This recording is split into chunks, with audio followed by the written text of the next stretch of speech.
You can do what you need to do.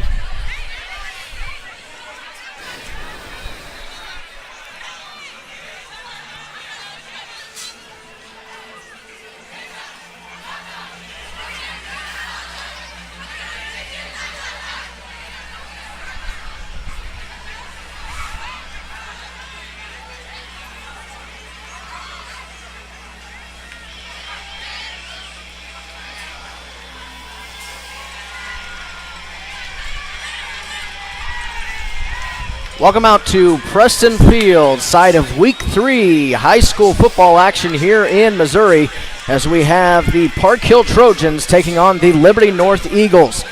Park Hill comes into tonight 0-2 on the season. Liberty North stands at 1-1. I'm Matt Moon. Alongside me is Nathan Kendall as we get you set for tonight's ball game.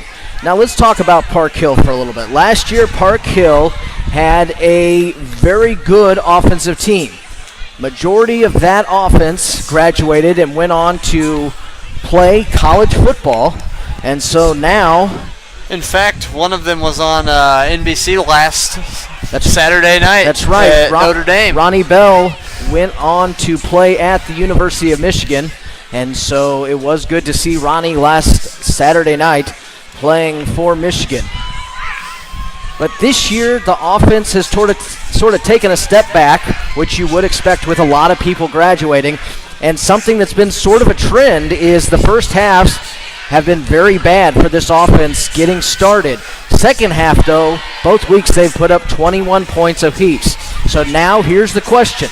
Tonight in Game 3, can Coach Hood get his offense rolling early? That's a very good point, yeah. They scored 42 points in the second half though so far this year, or somewhere close to that. 21 points last week, and had the ball with a chance to win that ball game, and just turnovers, unfortunately. And I mean that's been the thing for them. They've turned the ball over a little bit too much, probably for Coach Hood to like. Now, part of the reason, though, that Park Hill has had two close ball games is the fact that their defense has been very solid. They had a couple mistakes in the first half last week that put them down 17-0. But other than that, their front has been its calling card so far this season. And that front has started with several guys up front, including big-time recruit Ethan Smith, the 6'5" DN senior who committed to Air Force just yesterday. Also up front for them is Johnny Wilson and James Gore. So we'll see if this defense front can go against the Eagles of Liberty North.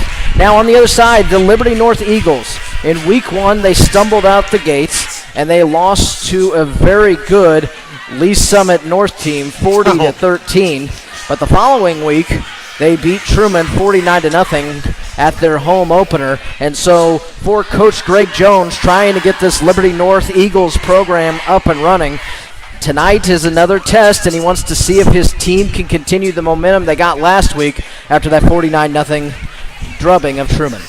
Yeah, and I mean, that first week, that was kind of their welcome to Class 6.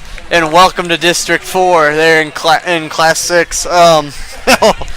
That's against Lee Summit North team that, I mean, they're pretty good. And they play Blue Springs tonight, so their test is tonight. And so both of these teams have had to play some strong competition to start off the season, and both trying to get a win tonight. And we'll have to see exactly what Liberty North has in store. Liberty North is led by Jake Van Dyne. So far in the year, he has 307 yards passing for 3 touchdowns and only 2 interceptions.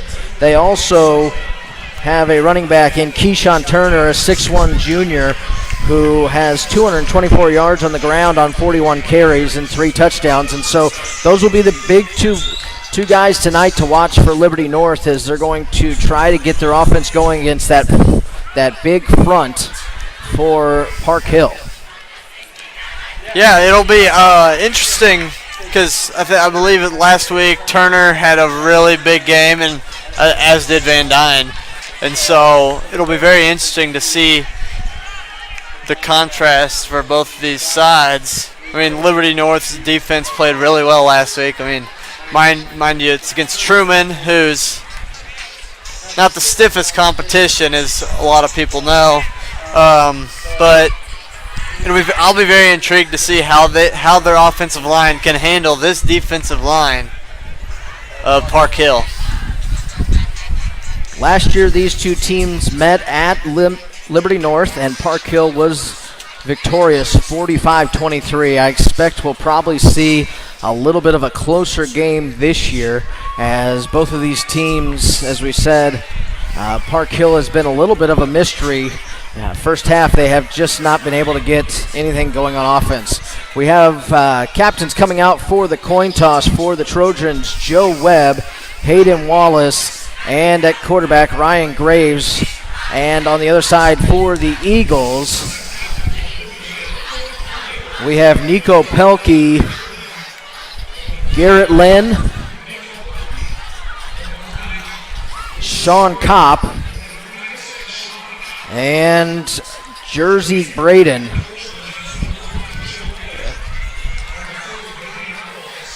And both coaches out there, of course, at the beginning of this coin toss. That's Coach Hood and Coach Jones, as you mentioned. Coach Greg Jones, just in his second year after coming down from Kearney.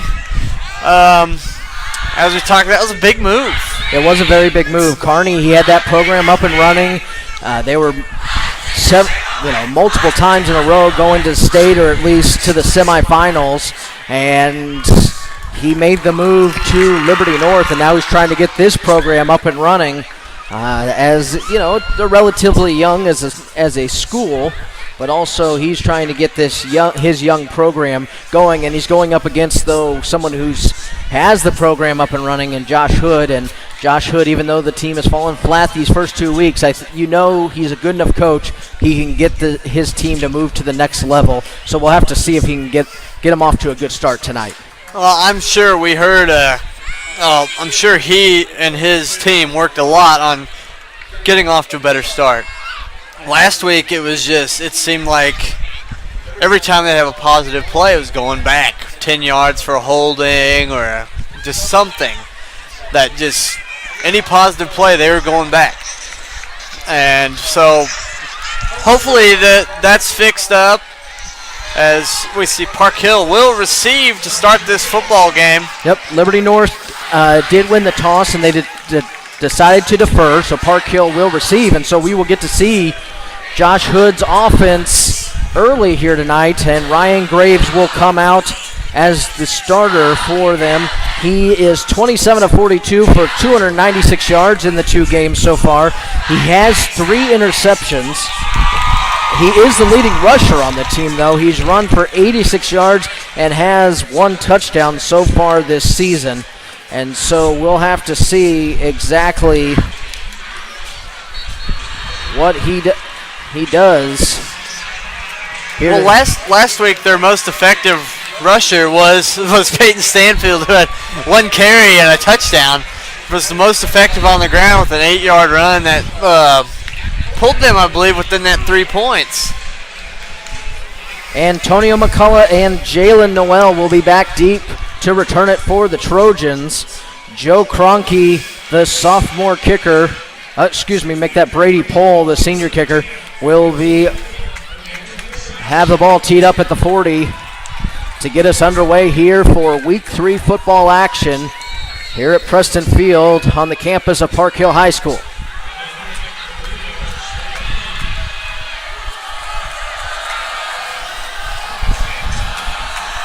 Pohl runs up on the kick and kicks it high. End over end kick is going to be taken at just inside the 5-yard line. It's Noel. Noel's to the 15. He's to the 20. Has a hold to the 25. He's now to the 30 and taken down at the 34-yard line. A great return by Jalen Noel.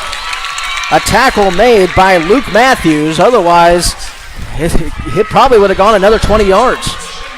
And first thing I did was look behind just to see if there was anything thrown.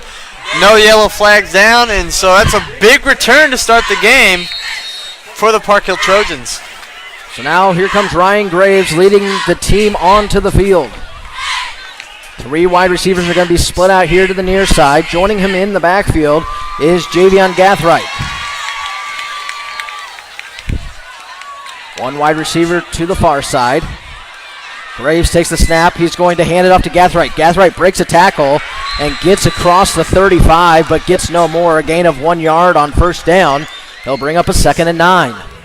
And once again, this is back-to-back weeks. Can already kind of see that the Park Hill's running game might struggle just a little bit. Park Hill quickly up to the line. 3 wide receivers to the near side, 1 to the far. The wide receiver goes in motion. It's Stanfield, and there's a flag on the play.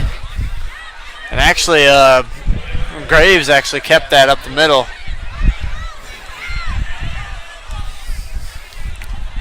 Before we could get started, it's going to be a false start, and it's going to move them back 5 yards.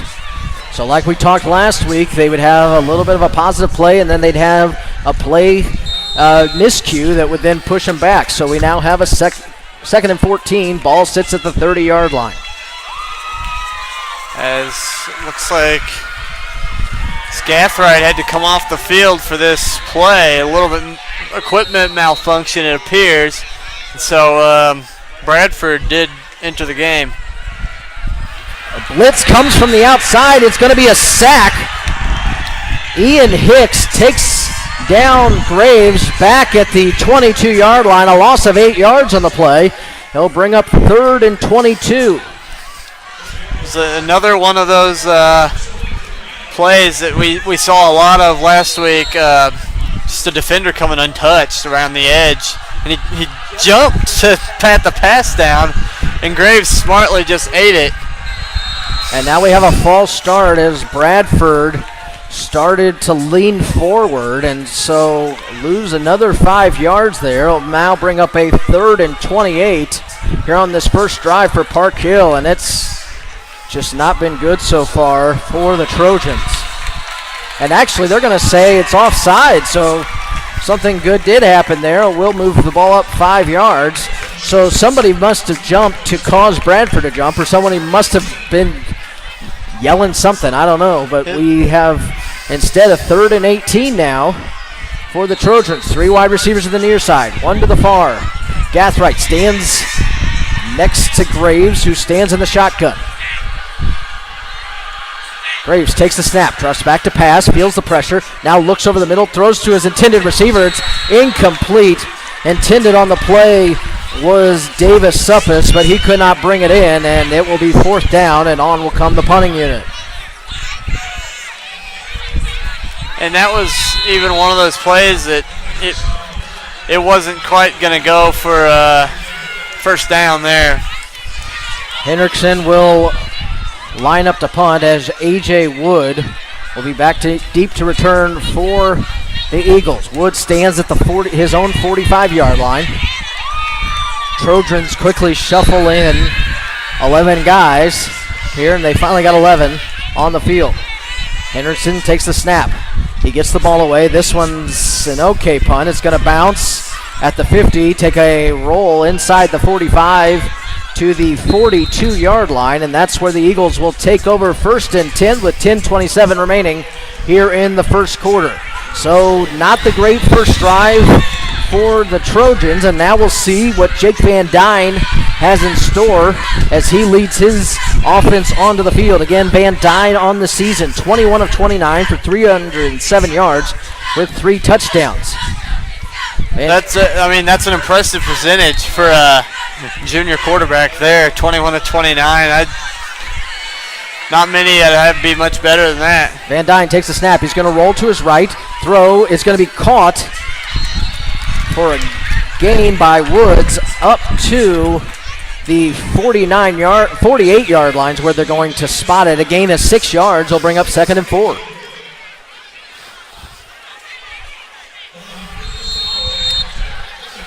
So now 3 wide receivers are split out to the far side, 1 to the near here.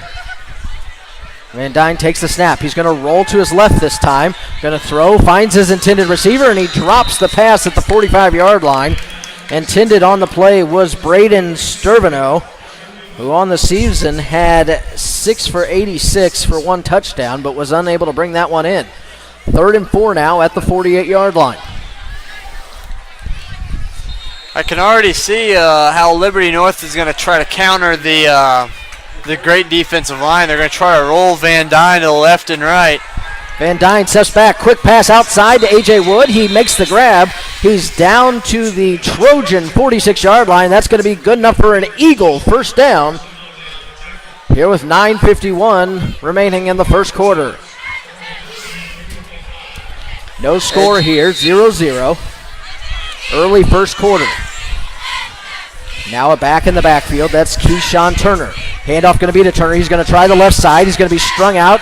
He runs backwards, trying to push forward. He gets back to the line of scrimmage.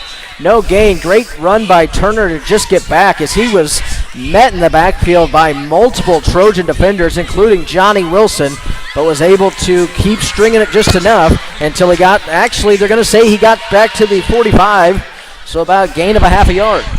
I mean, a fantastic job there by the Park Hill defense, string him out just far enough they just couldn't finish the job and drop him for what would have probably been a 3-yard loss. Van Dyne back to pass, going to throw, has his receiver at the 40. He dives forward to the 37-yard line. Making that grab was Warren Bennett III, the 5'10 junior. They're going to mark him right at the 37, so that will bring up a 3rd and 2 now for this Eagle offense. Gotta wonder if Park Hill starts sliding some of their corners up a little bit further so they can't just have the easy plays there. They're going to run the option. It's going to be a pitch up front. It's going to be caught. It's going to be enough for a first down. Making that grab was Garrett Lynn, the leading wide receiver for the Eagles, and he has enough for a first down up to the 35-yard line. Actually, they're going to say he crossed and got all the way to the 34. So 1st and 10, ball at the Trojan 34 for the Eagles. A really good little shovel option there. He had 2 different ways he could have gone with Turner or there in front to Lynn, and he picked the right one for the first down. 2 wide receivers stacked up top. Van Dyne going to throw it that way. He has his intended receiver at the 35. He's met right there, but he dives forward to the 33-yard line. Making that grab was Warren Bennett III. So it brings up we're going to say it's 2nd and 9. Ball at the 33. 3 wide receivers to the near side. Van Dyne draws back to pass. It's going to be a pump and go. He throws to his intended receiver. It's going to be incomplete. Looked like his receiver was getting pushed sort of out of bounds. Great coverage there. Gathright on the coverage for the Trojans. So now it's 3rd and 9 for the Eagles, who so far have picked up 2 first downs on 3rd down this drive. I mean, I'd assume here definitely probably 2-down territory for the Liberty North Eagles. 2 wide receivers stacked to the near side. Van Dyne going to go in motion. He throws to Turner. Turner fumbles the football as the ball barely got to him. Turner was able to recover it, but gets dropped at the 49.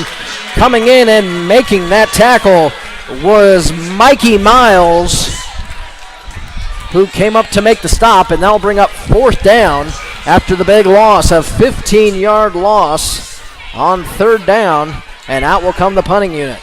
And Van Dyne was just blasted.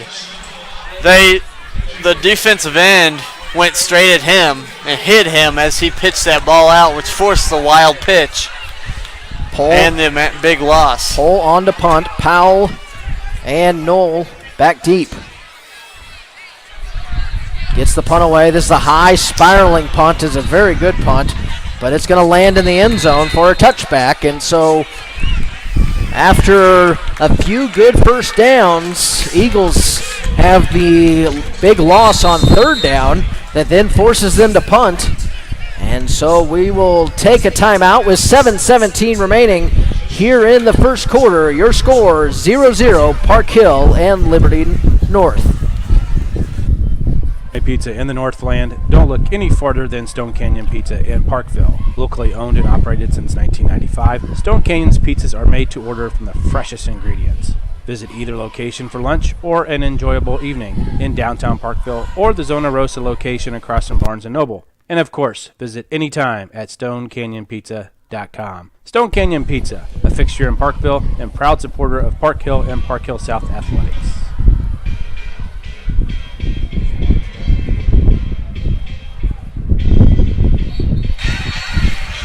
0-0 our score with 7:17 remaining. Matt Moon here with Nathan Kendall at Preston Field on the campus of Park Hill High School.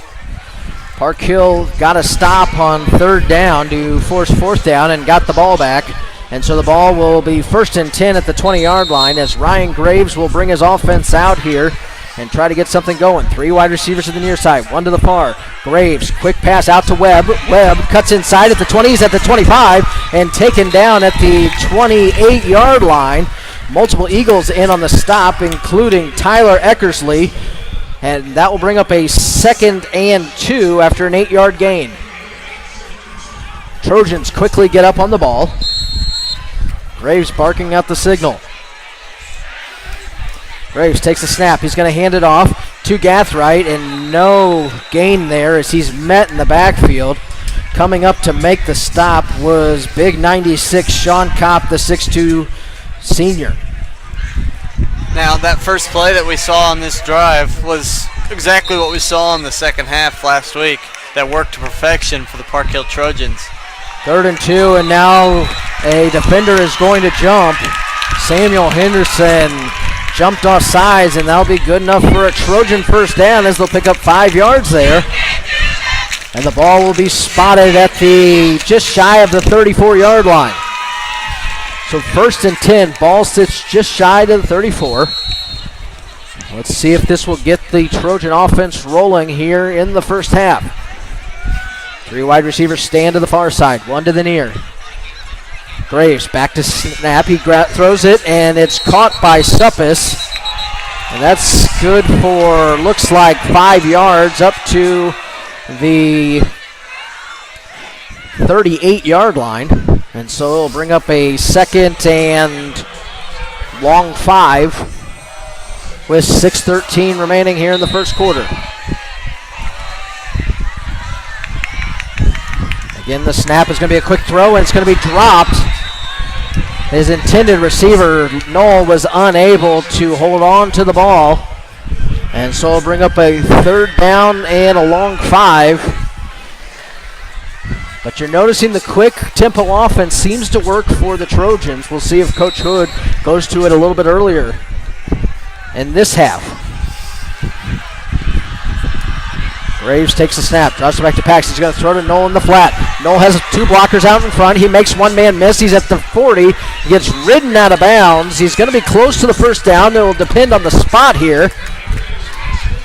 And no, they're going to say he stepped out a few yards early. Actually, it looks like, not quite sure what happened. The chains across the way just got snapped in half, it appears.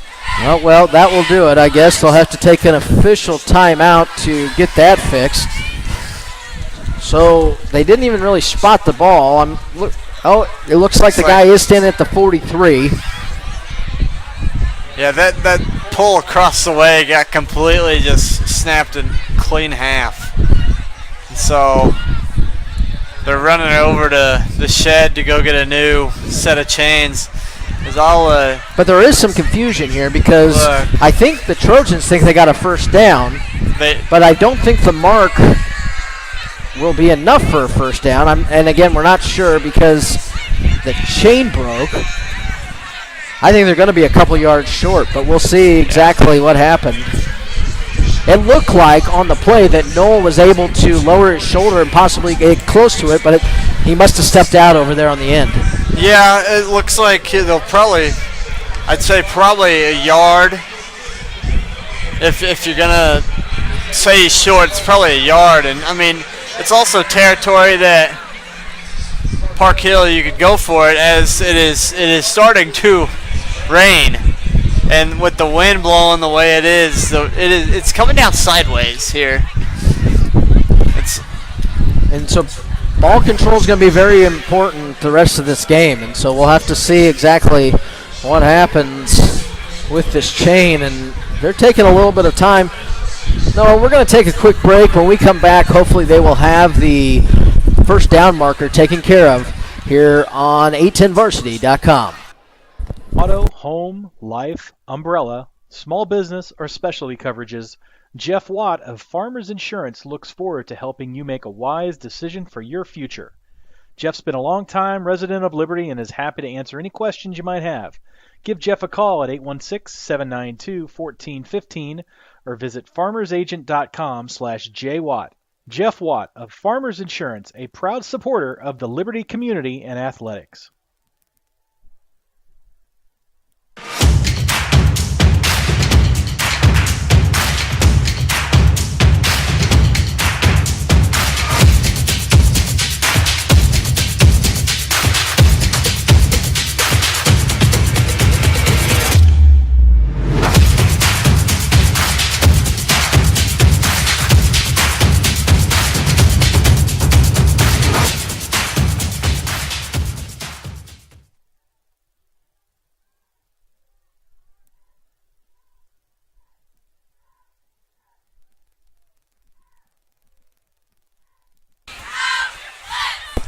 So they get the assist from the guys in the shed as they bring out a new chain marker, and now once they spot the ball, we'll know exactly where they are, but it looks like they're going to be short. It is going to bring up 4th and 1 here with 6:02 remaining in the first quarter. Graves going to stand in the shotgun. 3 wide receivers to the near side, 2 to the far. Graves trying to get him to jump offside. Now looks over to the sideline, gets the call from the offensive coordinator. A little bit of early riverboat gambling here for Josh Hood. In motion, he gives it to Webb. Webb gets strung out. He gets away from the defender and gets enough for the first down up to the 50-yard line, and a late flag comes in. He's ridden out of bounds by Malachi Hughes, the leading tackler for the Eagles, but I think they might call a late hit as Webb was taken out of bounds, and here we go. Yes, they are going to call a late hit. So they're going to say that he actually stepped out of bounds at the 49, but they're going to walk the ball all the way deep into Eagle territory down to the 36-yard line, where it'll be 1st and 10 Trojans, and the Trojans got a little bit of momentum here in the first quarter. And that's something that Park Hill needed, was a little bit of a break, get a flag there, pick up some yards that they don't have to get themselves. Gathright stands next to Graves. Graves back to pass, feeling some pressure. He's trying to get away. He fumbles the football at the 40. He loses it. It's picked up by the Eagles.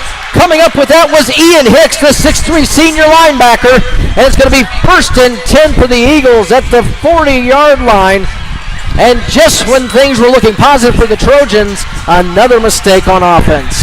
And what did you just say not even 2 minutes on game time ago? Yeah, they get something positive going, and then something negative comes right after.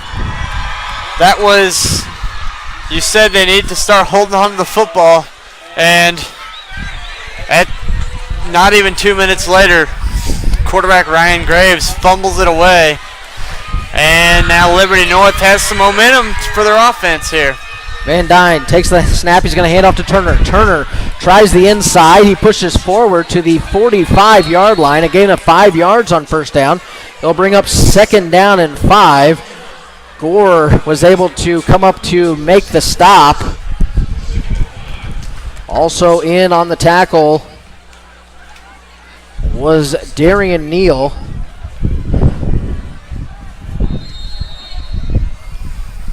Liberty North doesn't quite run the same up-tempo as the Trojans, but 2 wide receivers are split out to the far side. Again, a handoff to Turner.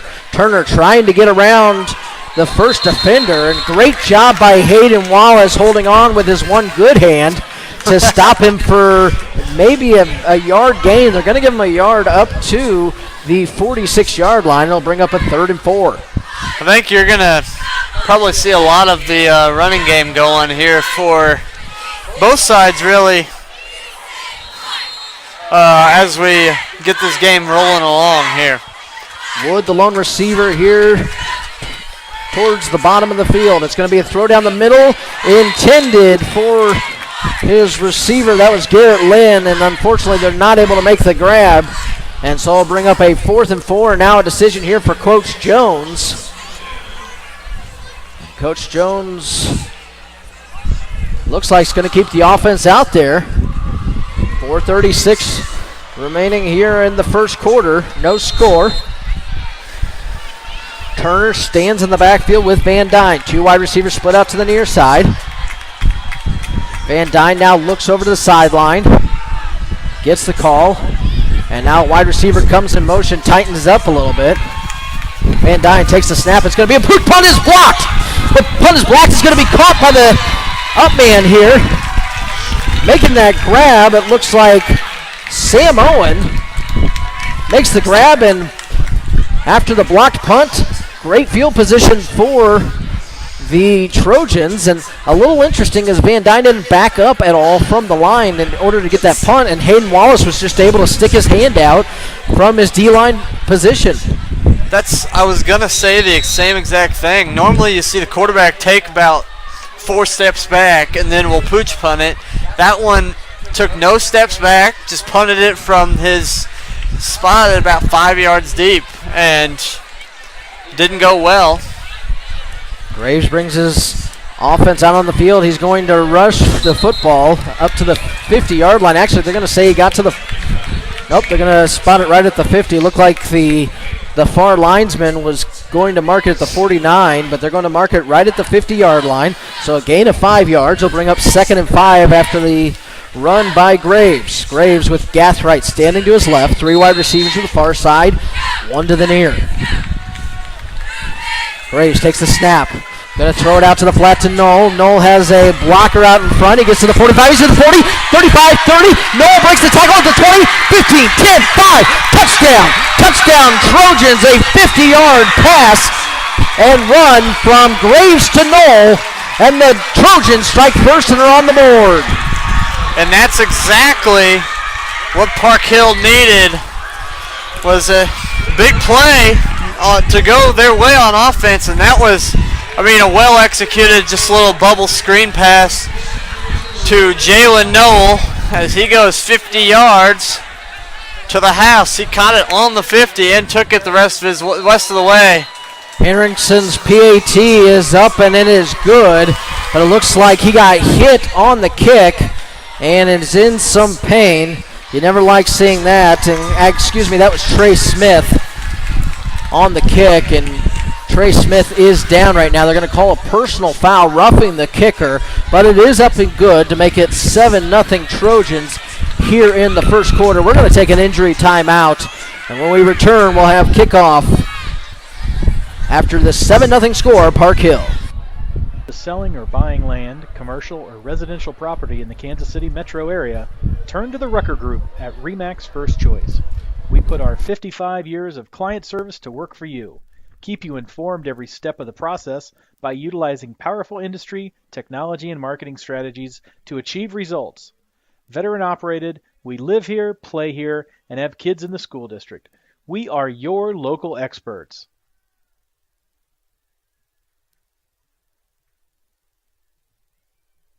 Chiefs checking from Community America gets you closer to the game. Is there any better way to get closer? Hey, man. Go long.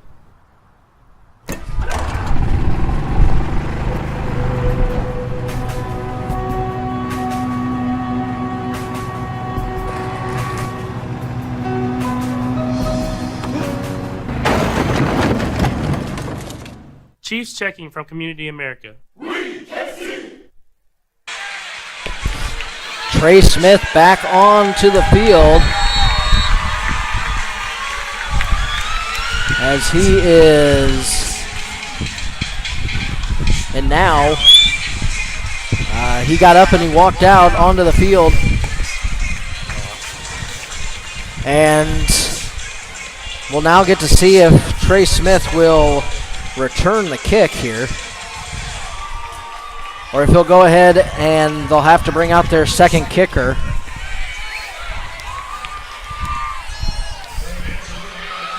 The kick was good.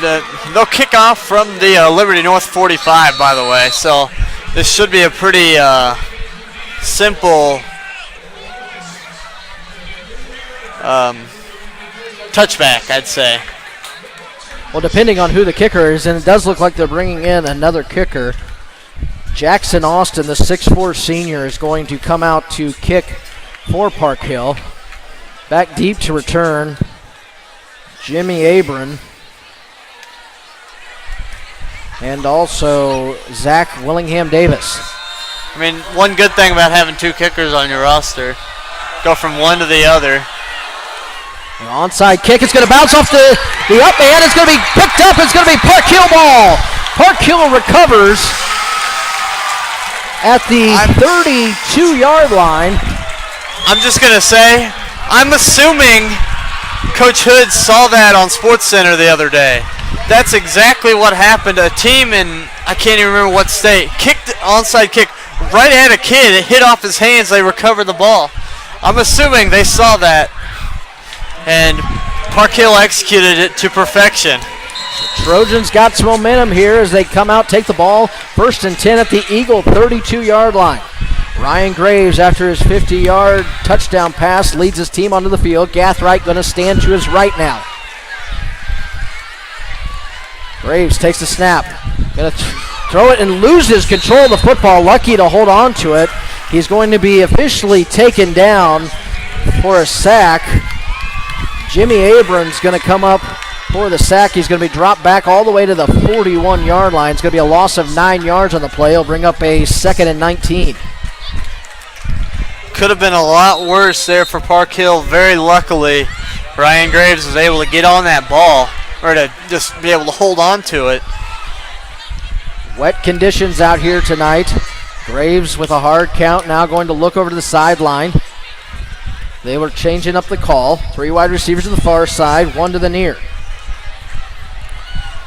Gathright now stands behind Graves. Graves going to try the outside. He gets a block. He's to the 35, up to the 32-yard line. There is a flag on the play. Looks like he might have gotten back to the original line of scrimmage there. So he picks back up all that yardage he lost on the near fumble, and there's going to be holding on the offense. So, a positive run wiped out, and they may end up just back where they were previously if it's a spot foul. They actually going to lose 4 yards on it. And so that will bring up a now 2nd and 23 as the ball sits at the 45-yard line.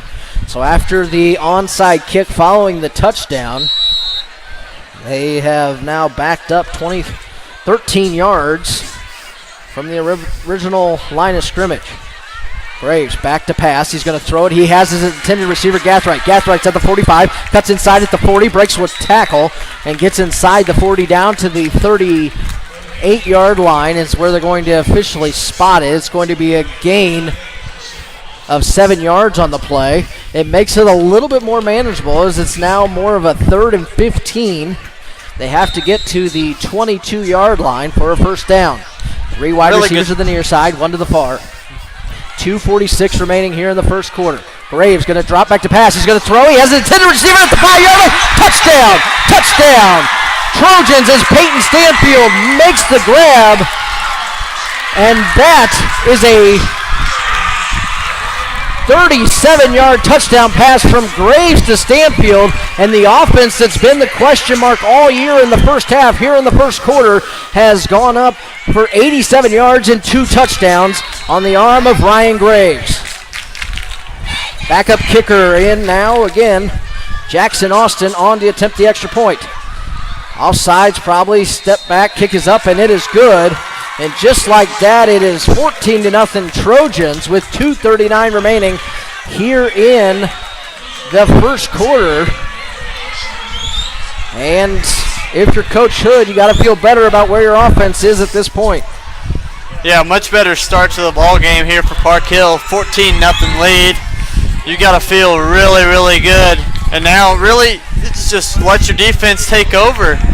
If you're Park Hill with this great defensive line and really just great all-around defense here, as I'll just go through a quick scoreboard update right quick. Lee Summit West 6, Blue Springs South nothing. Fort Osage 7, Belton nothing.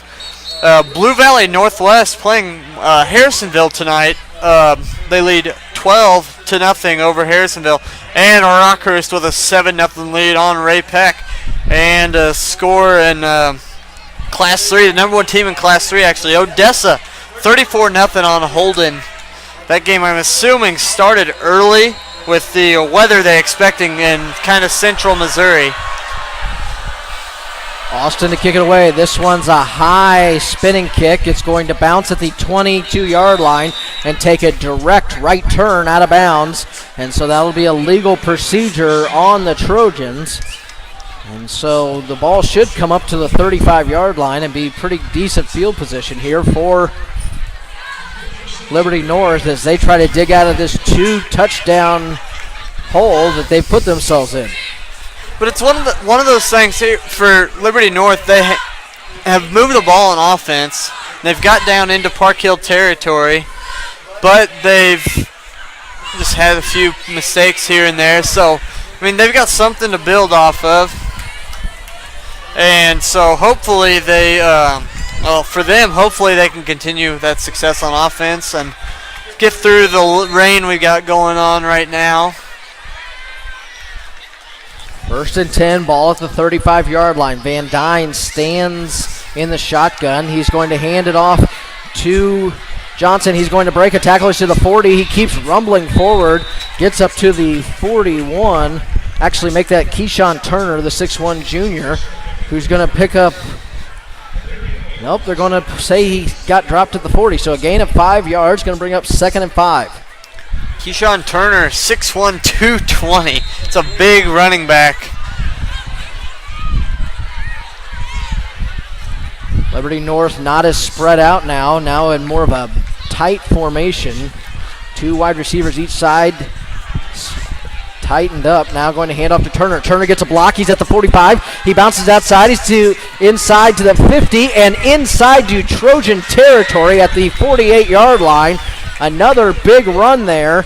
A gain of 12, and it'll bring up a first down for the Eagles. Keyshawn Turner, I'm expecting a steady dose of him as with the rain coming down, of course, and I just expect to see him a lot on the ground the rest of this ball game. North now splits out their receivers, 2 to the near side, 1 to the far.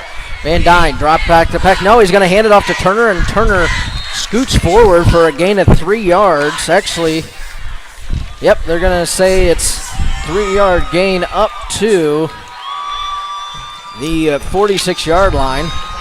And it'll bring up 2nd and 7. 1:15 remaining here in the first quarter. 14-0 your score as the Trojans lead the Eagles here in what's somewhat of a surprise. If you've looked at the first 2 weeks of the season, Van Dyne drops back to pass. He throws it, gets tipped, and almost picked off. Unfortunately, it went to Hayden Wallace's club hand, and he was not able to pick it off. And that's last week we saw the same thing where Hayden Wallace would have had a pick if he would have had 2 good hands. But the ball just keeps going to that club side. He's not able to make the pick. Yeah, it sucks. Have a club on your hand. Hand off to Turner. Turner tries the left side. He just keeps getting strung out and eventually goes out of bounds. It's going to be a loss of a yard on the play. And it'll bring up 3rd and a long 8. Actually make that 4th and 8. Oh, they're gonna mark them all the way back to the original line of scrimmage. So 4th and 10 now, and on will come the punting unit. And out to punt is again Brady Pohl, the senior, And Knoll is back deep to return along with Deshaun Powell. Knoll looks over to the sideline. They are going to have to snap this as there's 5 seconds on the play clock. Snaps back. No, it's to the up man. He fumbles the football, though. It's Turner. Turner's at the 45. He breaks a tackle, and he gets the first down.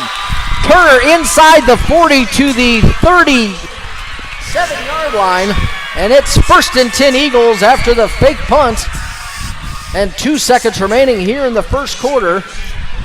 I'm not sure if Keyshawn Turner is usually on the punt team, but that time I saw him stay out on the field as an up man, and I thought maybe, just maybe, there's something going on there, and sure enough. Into the first quarter, it's 14-0 here at Park Hill High School, and it's Park Hill on top of Liberty North here on a10varsity.com. Chiefs checking from Community America gets you closer to the game. Is there any better way to get closer? Hey, man. Go long.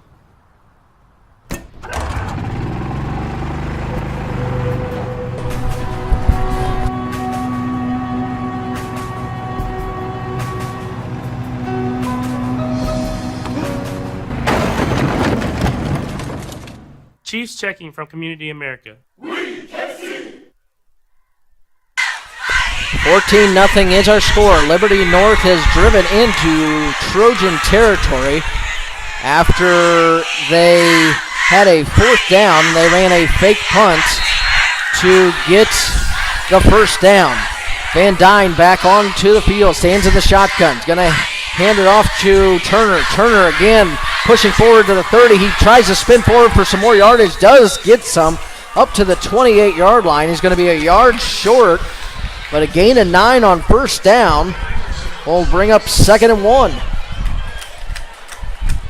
North moving faster now as they have 3 wide receivers bunched to the near side, 1 to the far. Van Dyne hands off to Turner. Turner finds the hole, pushes forward, should have enough for the first down.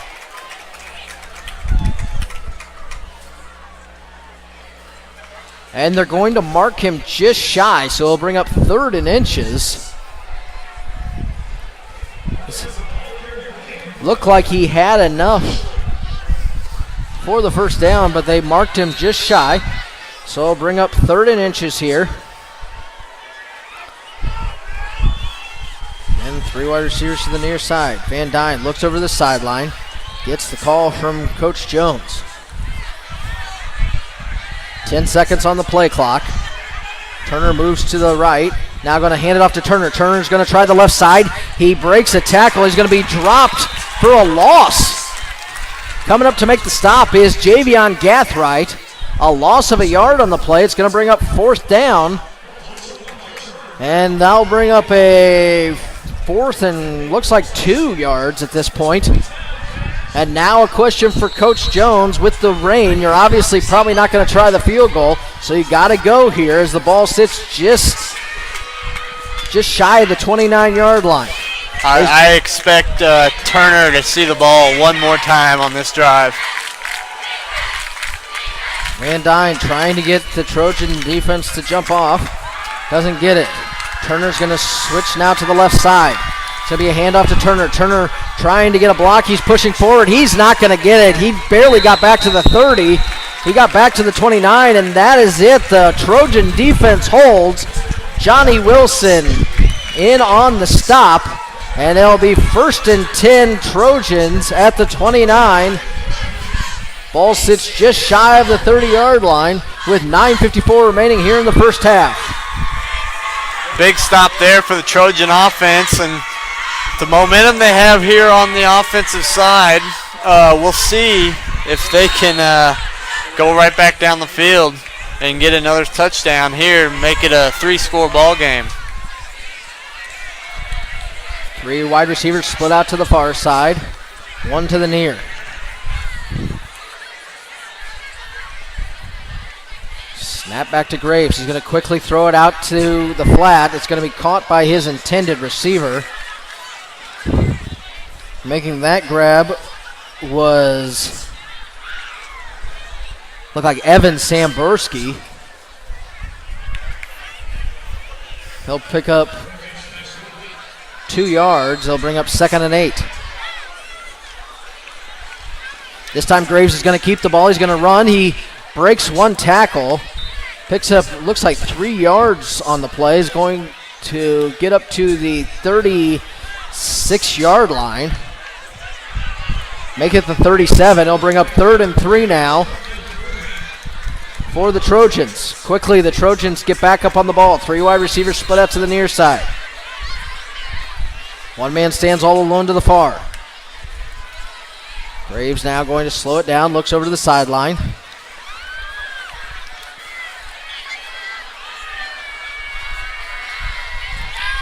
Graves takes the snap. He's going to drop back to pass. Feels some pressure. The pressure got into the backfield, and he's able to get back to the original line of scrimmage. No gain on the play. It will bring up 4th and 3. In on the stop was Sean Kopp, the 6'2", 215 senior. And so 4th and 3, and out will come the punting unit. And it will be Colby Henriksen. Back deep to return will be A.J. Wood for the Eagles. Difficult situation here for Wood back to return this. Henriksen gets the ball away. It sort of knuckles. Wood takes it at the 22, makes 1 man miss, and is going to be hit by the next wave of Trojans. Coming in to make the tackle for the Trojans is number 50, Vince Reichert. The junior makes the stop, and so it'll be 1st and 10, ball at the 22-yard line, where the Eagles will have it, trying to get something going with 8:07 remaining here in the first half, trailing by 14. And when you got the rain blowing like it is, coming down like it is, obviously your passing game has to get quicker, and you stick to the ground more. But they come out with no backs in the backfield. Van Dyne takes the snap. He's going to roll. He makes 1 man miss. Got tripped up as he was trying to make that guy miss, and he's dropped in the backfield for a loss. Coming up to make the stop was Cole Gagne. So he'll bring up 2nd and 12, ball at the 20-yard line.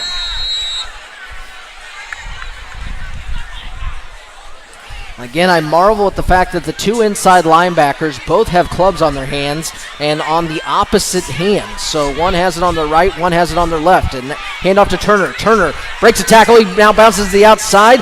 He's held up by Gagne.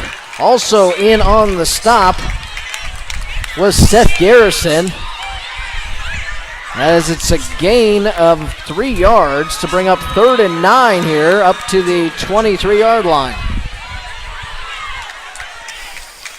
It's really, it's a passing down, but if you're Liberty North, you're hesitant to look to go to the air with this, with the elements that we have currently. Willingham Davis in the backfield. Van Dyne drops back to pass. Going to throw a quick pass out to Wood, and he is ripped down.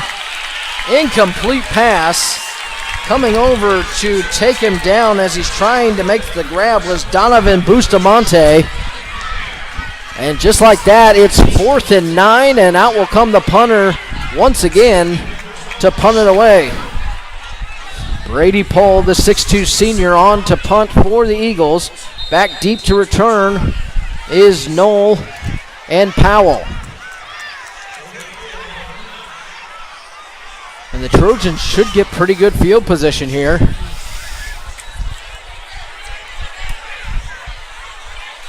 Ten seconds on the play clock. Pohl takes a snap.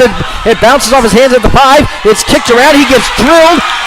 The ball now rolling away. And it's going to be picked up by Hayden Wallace. It looks like Wallace has the ball. Coming up to hit the punter was Mikey Miles, who has been all over the place today so far. Hayden Wallace picks up the ball. It's going to be inside the 5. It's going to be placed at the 3-yard line. First and goal is where the Trojans will take over it deep inside Eagle territory. If Hayden Wallace has 2 good hands, does he waltz into the end zone with that ball? Very likely. He unfortunately The ball bounced to the club side. He was unable to make that grab. So first and goal here, 6:45 remaining here in the first half. Graves stands in the shotgun. Bradford stands behind him. It's going to be a handoff to Bradford, and he runs straight ahead. He's in for the touchdown. Touchdown, Corey Bradford from 3 yards out. And just like that, it's 20-0. Trojans. And on to attempt the extra point is backup kicker Jackson Austin. Henriksen to hold with 6:41 remaining here in the first half, and it's a little bit of a shocker, I'm not going to lie, to have Park Hill leading 20-0. Snap is back. Bad hold, and they're going to say offsides as they, looks like multiple Eagles jumped into the neutral zone. So we'll try it again. And if you're Park Hill coach Josh Hood, you've got to feel and with that offside, really good. You have to do. Yes, you're right. Sorry, Josh Hood does have to feel really good, but with the offsides, it looks like Coach Hood might be calling for a 2-point conversion.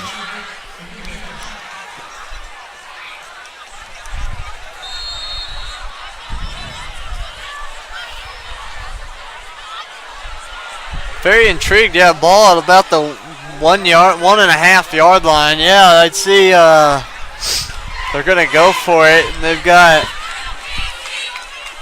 looks like Gathright in at the running back spot here. Graves takes a snap. He's going to hand it off to Gathright. Gathright goes straight ahead. And he's going to be stopped short, so no good on the 2-point conversion. So 20-0 is our score with 6:41 remaining here in the first half. Trojans are really playing a different game than we expected here tonight.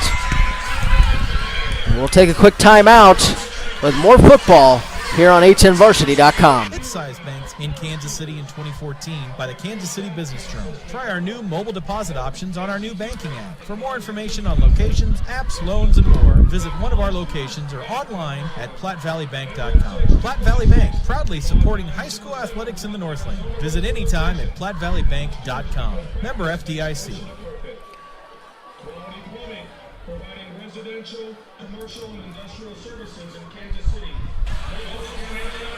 20-0 our score here as Park Hill leads Liberty North. Matt Moon on the call with Nathan Kendall. And somewhat of a surprise so far in this ball game. Back deep to return is Willingham Davis and Jimmy Abron. Jackson Austin on to kick it away for the Trojans.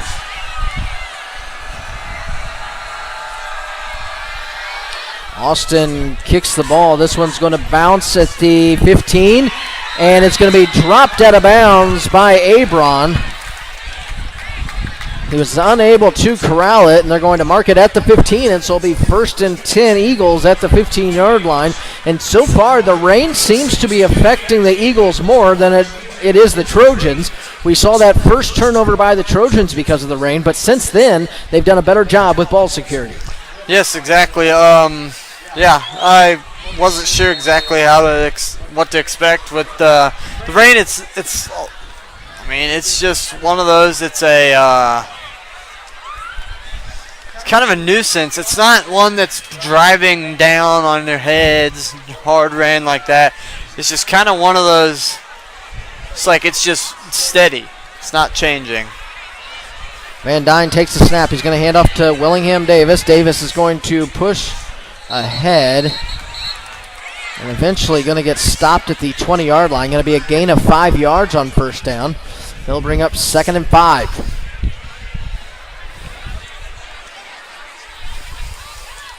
That's kind of what we're seeing, though, here from Liberty North. Is steady, at least on first down, steady 5-6 yard runs, and then it's from there they can't pick up the first downs. 2 wide receivers split out to the far side, one to the near. Van Dyne drops back to pass. He's going to throw to the outside. He finds his intended receiver, Wood. He's at the 30, 35, gets ripped down by Hayden Wallace at the 38-yard line. A flag comes down. Looks where it's at. It's probably going to be a face mask penalty. But it is enough for an Eagle first down as the ball sits at the 38-yard line. We'll see if more yardage will be tacked on.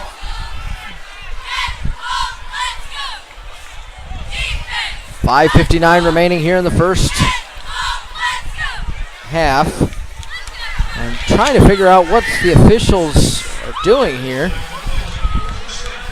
They're now waving off the flag, and so it will be 1st and 10. Ball sits at the 38-yard line. 20-0 is our score here. Park Hill leads Liberty North. And now there is a flag, and this is going to be a false start on the Eagles. And they're going to back them up 5 yards. And the ball will be spotted at the 33. He'll bring up 1st and 15.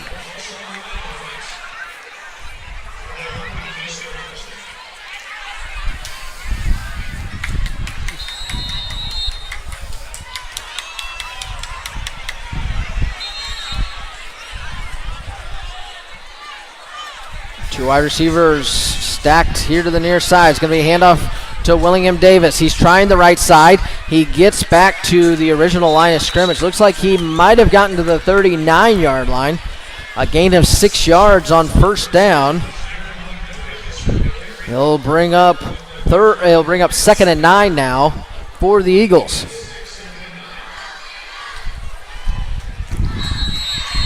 If you're the Eagles, you want to get something positive going here before halftime. You do get the ball after half, but you definitely want to get something positive on the board. 4 wide receivers all bunched up here to the near side. Van Dyne going to take the snap. He rolls, feels some pressure. He's now going to run with it, and he gets hit from the side and taken down. Gets back to the line of scrimmage, making the tackle. Well, you guessed it. It is Mikey Miles, who, again, has just been all over the field. And when you're talking about big names, Johnny Wilson and Gore and Hayden Wallace, you talk about some big names on this defense, but Mikey Miles making plays. Yeah, that was, you've said his name, 3 times for sure, making big stops on plays. Snap back, Van Dyne. Van Dyne's going to throw. He throws to his intended receiver. It goes right through A.J. Wood's hands. And that'll bring up 4th and 9. So 4:20 remaining here in the first half. And out will come the punting unit again for the Eagles, as this, with the rain, sort of came the end of their offensive success. Powell and Noel will be back deep to return. Pohl will stand at his own 25 to punt.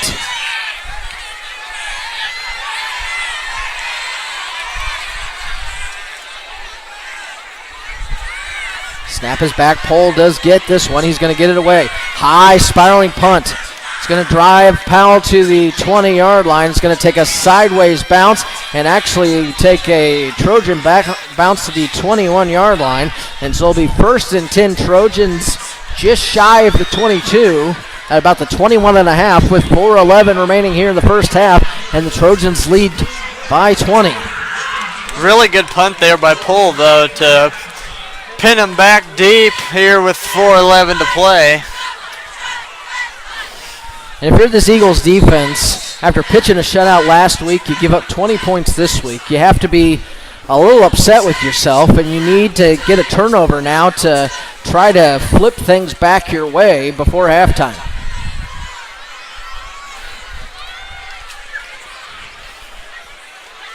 But Ryan Graves will lead Park Hill out onto the field. Graves stands in the shotgun. Graves takes the snap. He's going to hand it off to Bradford. Bradford really finds no room, maybe gains a yard on the play, and it will be maybe a yard and a half up to the 24-yard line. He'll bring up 2nd and 8.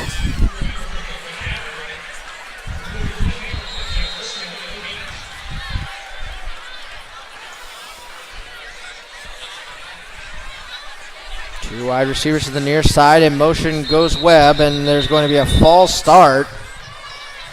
As again, some motion by the offensive line is going to push back the Trojan offense. And so inside their 20, they'll go to the 19, and it'll bring up a 2nd and 13 with 3:40 remaining. Something you talked about in our open, Corey Bradford still just not being able to get anything going. Yeah, he got that touchdown on the previous drive, but that first carry there, 2 yards, it's just he's getting stuck. I'm just waiting for him to bust free on one of these carries. Gathright now in the backfield. It's going to be a handoff to Gathright. He is met in the backfield. Multiple Eagles in on the stop. Samuel Henderson in to make the tackle. And a timeout now by Coach Jones as they'll bring up 3rd and 13 at the 19 with 3:07 in the ballgame. That's going to be the first timeout of the half for the Eagles, and we'll take a timeout with them. It's 20-0 Park Hill over Liberty North here on a10varsity.com. Are tutors available to help boost students' potential and help them shine on college entrance exams? That's right. With College Tutors, students are matched with tutors that fit their unique learning styles and educational needs. Flexible and focused, the College Tutors Learning Center has the resources necessary to improve testing scores. Contact College Tutors for a trained tutor today and excel when it matters most. Call 816-256-5907 or visit collegetutors.com. 3:07 remaining here in the first half. 20-0. Park Hill on top of Liberty North. Matt Moon alongside Nathan Kendall. Bringing the action here. Week 3 Missouri high school football action from Preston Field at Park Hill High School. Ryan Graves stands in the shotgun. 3 wide receivers to the near side, 1 to the far. Graves, hard count, now going to look over the side. To Hood.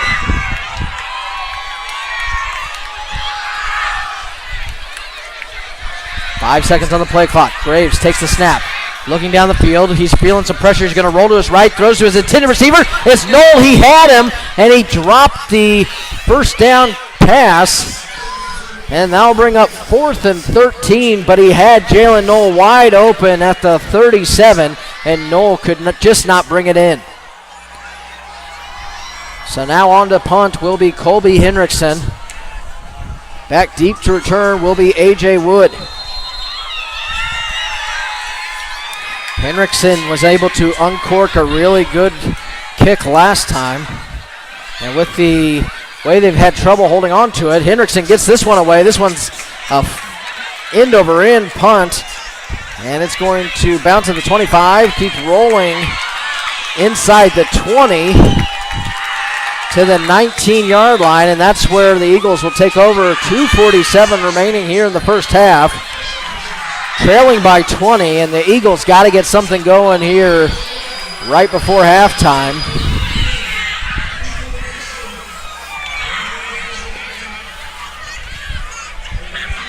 And you have to imagine with the rain the way it is, it's going to hamper the passing game, but you got to find some big strike plays.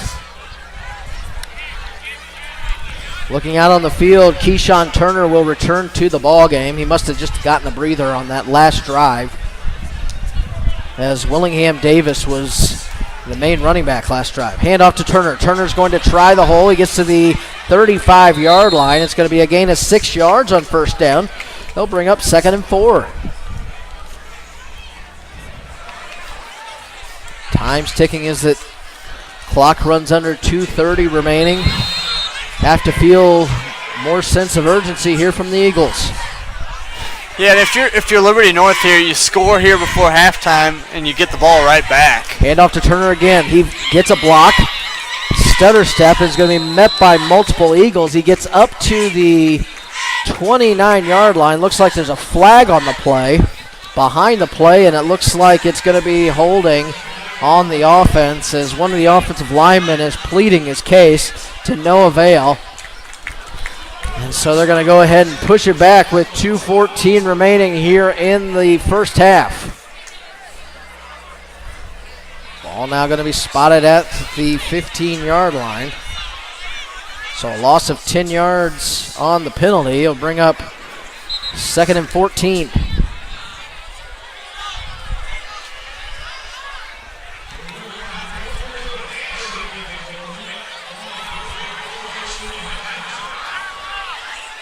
Looks like Hayden Wallace come off the field here to the near side.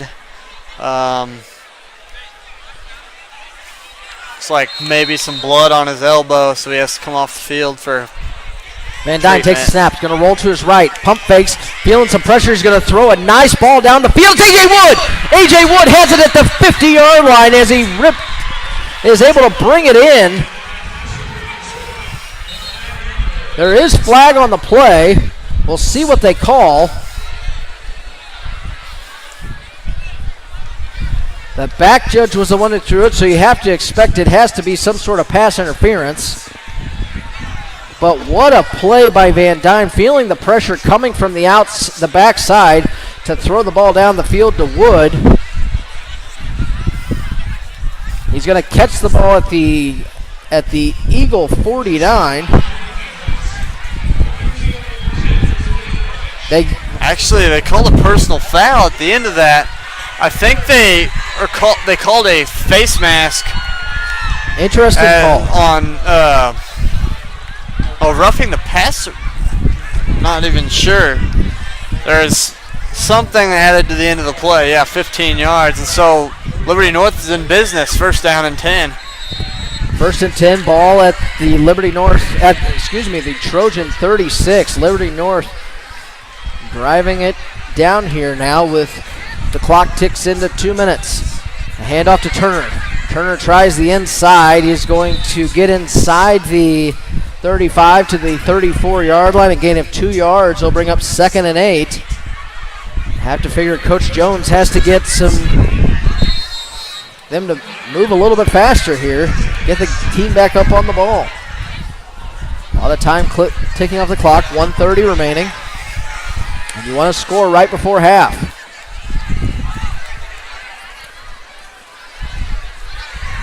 Van Dyne takes the snap. He's going to roll to the left. Mikey Miles coming from the outside, and Van Dyne going to throw it. Is it complete? It is. It's caught on this near sideline. Damon Priester, number 18. Looks like Braden Sturvino was the one who made the grab. He's going to be short of the 1st down. Got out of bounds, but it looks like Seth Garrison is down for the Trojans here in the backfield. And to be honest, I didn't see the receiver there. I thought he was just getting rid of it, throw it away. Looks like Garrison might have just had a stinger as he comes off the sideline holding his shoulder. And we'll see if Garrison will be able to get back into the ball game. 1:13 remaining here in the first half. The ball sits at the 28-yard line, 3rd and 2. And it does look like it's his right shoulder. Not sure what the diagnosis is, but the trainer is looking at him. But it is 3rd and 2, ball at the 28. It's going to be a toss inside. It's going to be enough for a 1st down. The Eagles keep pushing forward to the 15. Finally taken down. There's Garrett Lynn. As he rumbles forward, they're going to say he got all the way to the 14-yard line. 59 seconds remaining. Eagles do have 2 timeouts, as they are now inside the red zone. Down 20-0. Van Dyne takes the snap. He's going to hand it off to Turner. Turner trying the left side. He gets tripped up at the 14-yard line. Coming up to make the stop was Carter Gosley. Gosley is in there for Hayden Wallace, who is still yet to come onto the field. And now there is a timeout on the field. It's going to be timeout. It's going to be timeout Eagles, so that's their 2nd timeout. It's now 2nd and 10 with 48 seconds remaining. And Nathan, what do you got over there on the scoreboard? I'm actually getting ready to pull up the stats for this ball game right quick that I've got here. For Liberty North, Jake Van Dyne, 5 for 9. This was prior to the long pass, 25 yards. Keyshawn Turner, 13 carries for 23. As you know, he did recover that fumble that lost him 15 yards. Otherwise, he'd be up in a lot better territory. Park Hill's offense, 7 of 9 passing for Ryan Graves for 114 and 2 scores. Joe Webb, 1 carry for 6 yards. Javion Gathright, 2 for 2 yards. This is all, I think this is pretty outdated information. Jalen Newell has 2 catches for 55 yards to lead the Trojans on the receiving game. Van Dyne going to roll out to pass. He's going to throw and incomplete. Looking for A.J. Wood, and unfortunately bounced it to him, and they'll bring up 3rd and 10. Ball at the 14-yard line. He took a shot on that play, though. At the end of that play, I couldn't quite tell who that was, but I was just happened to been watching, and whoever the defensive player picked him up, patted him on the helmet, and they said good job on that play or whatever.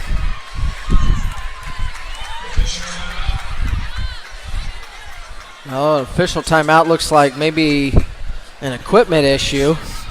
I'm going to reset the play clock here. So reset of the play clock, 46 seconds remaining. 3rd and 10 for the Eagles. Van Dyne going to roll into the right. He throws, it's incomplete. And man, what a job by Keyshawn Turner. If he makes that grab, he probably has a touchdown, as he had 3 blockers out in front. Unfortunately, the ball slipped through his hands and now brings up 4th down. And now a decision here for Coach Jones. Do you give your kicker a chance to put some points on the board, or do you go for it? It looks like he's keeping the offense out there to go for it. 42 seconds remaining here in the first half. You're down 20-0. You might think about taking the points. I know it's wind blowing in your face, in the elements. I don't know. It's a 32-yard field goal, so if you do have any sort of kicker, you should be able to get it, but you are right. With the rain and the wind, there's too many factors there that could cause you to miss it. So Coach Jones is going to go ahead and call his final timeout to talk this over with 42 seconds left.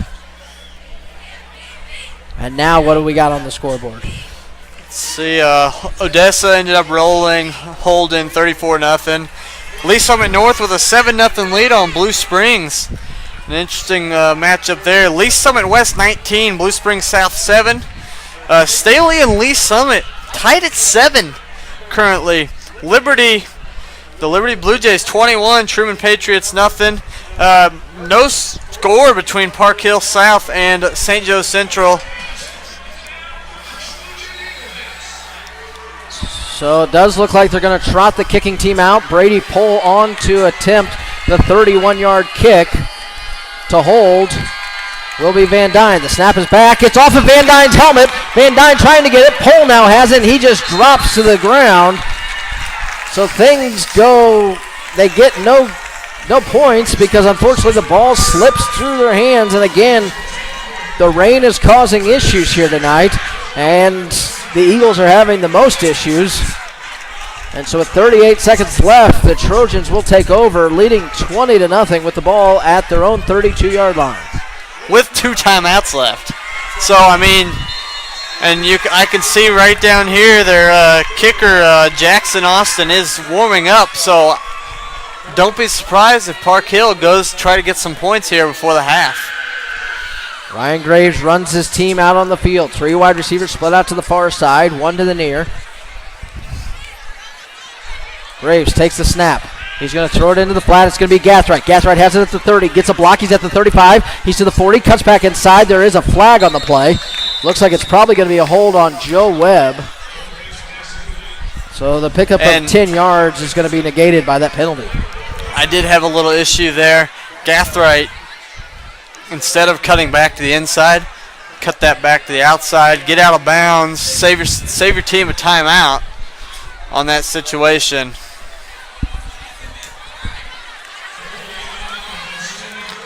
30 seconds remaining here in the first half. On a wet, soggy night here at Park Hill High School. 20-0 is our score. I mean, it looks wet and soggy. I mean, I'm pretty dry here. The ball will be spotted at the 24-yard line. It'll be 1st and 29. 3 wide receivers to the near side. As Graves takes the snap. Graves going to roll to the right. Looks like this is a design run, and he's going to drop to the ground. It's going to be officially a sack. Coming up to make that sack was Amir King, the 6'2 senior D lineman. I wonder if that's just going to be the last play of the first half.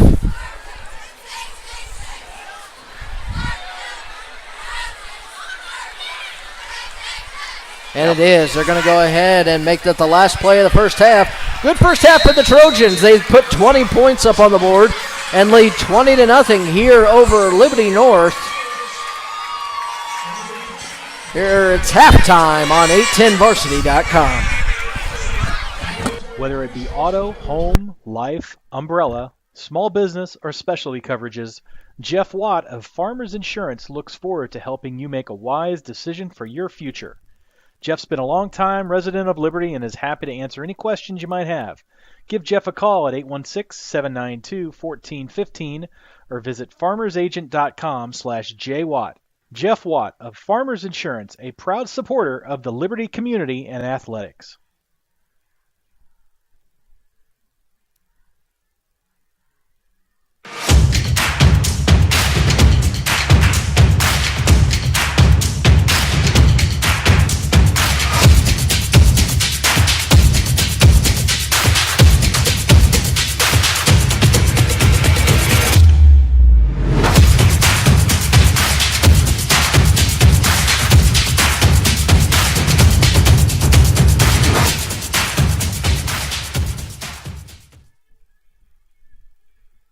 For the best gourmet pizza in the Northland, don't look any farther than Stone Canyon Pizza in Parkville. Locally owned and operated since 1995, Stone Canyon's pizzas are made to order from the freshest ingredients. Visit either location for lunch or an enjoyable evening in downtown Parkville or the Zona Rosa location across from Barnes & Noble. And of course, visit anytime at StoneCanyonPizza.com. Stone Canyon Pizza, a fixture in Parkville and proud supporter of Park Hill and Park Hill South athletics.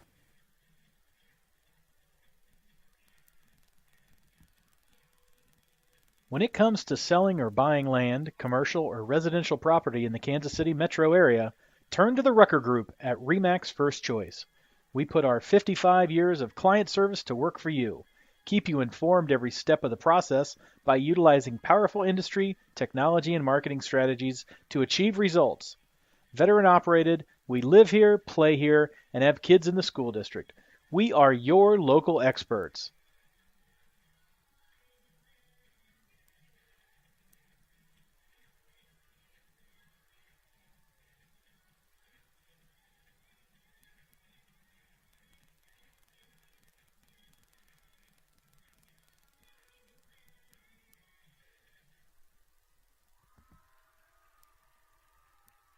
Chiefs checking from Community America gets you closer to the game. Is there any better way to get closer? Hey, man. Go long.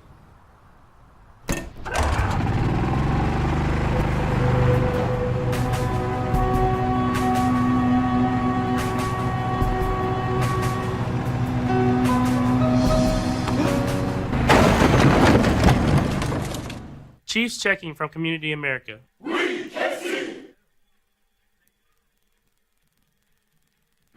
High school sports fans, Trent Green here, and when I want the latest scores and news, there's only one place I go, 810varsity.com. Live scores, features, brackets, and even watch games live on the laptop, phone, or mobile device. Watch the Lee Summit, Blue Springs, and Park Hill schools, Blue Valleys, Olathes, Rockhurst, Miege, Lansing. The list goes on and on into Missouri and Kansas. And playoff broadcasts too, plus top 25, awards, and more. Check it out now, Kansas City's home for high school sports, 810varsity.com.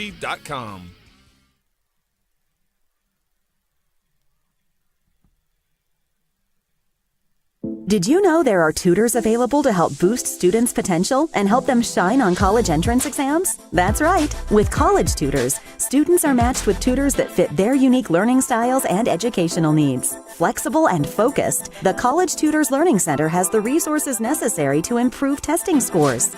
Contact College Tutors for a trained tutor today and excel when it matters most. Call 816-256-5907 or visit collegetutors.com. Platte Valley Bank has been a fixture for Northland's banking needs with locations throughout the Northland. Liberty, Platte City, Parkville, Smithville, Berry Road, and more. In fact, Platte Valley Bank was recently named one of the 5 strongest mid-sized banks in Kansas City in 2014 by the Kansas City Business Journal. Try our new mobile deposit options on our new banking app. For more information on locations, apps, loans, and more, visit one of our locations or online at PlatteValleyBank.com. Platte Valley Bank, proudly supporting high school athletics in the Northland. Visit anytime at PlatteValleyBank.com. Member FDIC.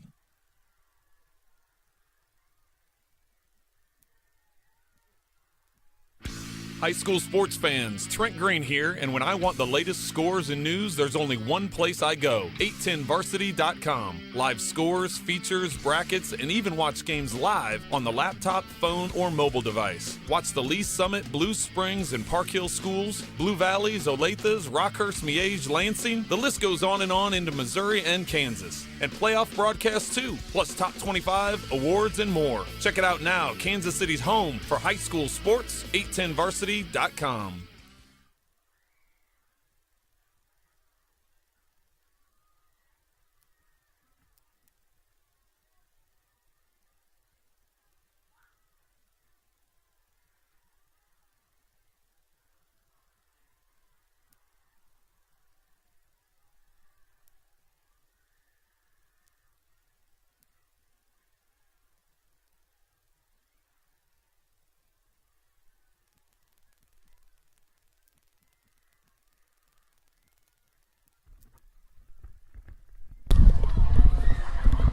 I'm just gonna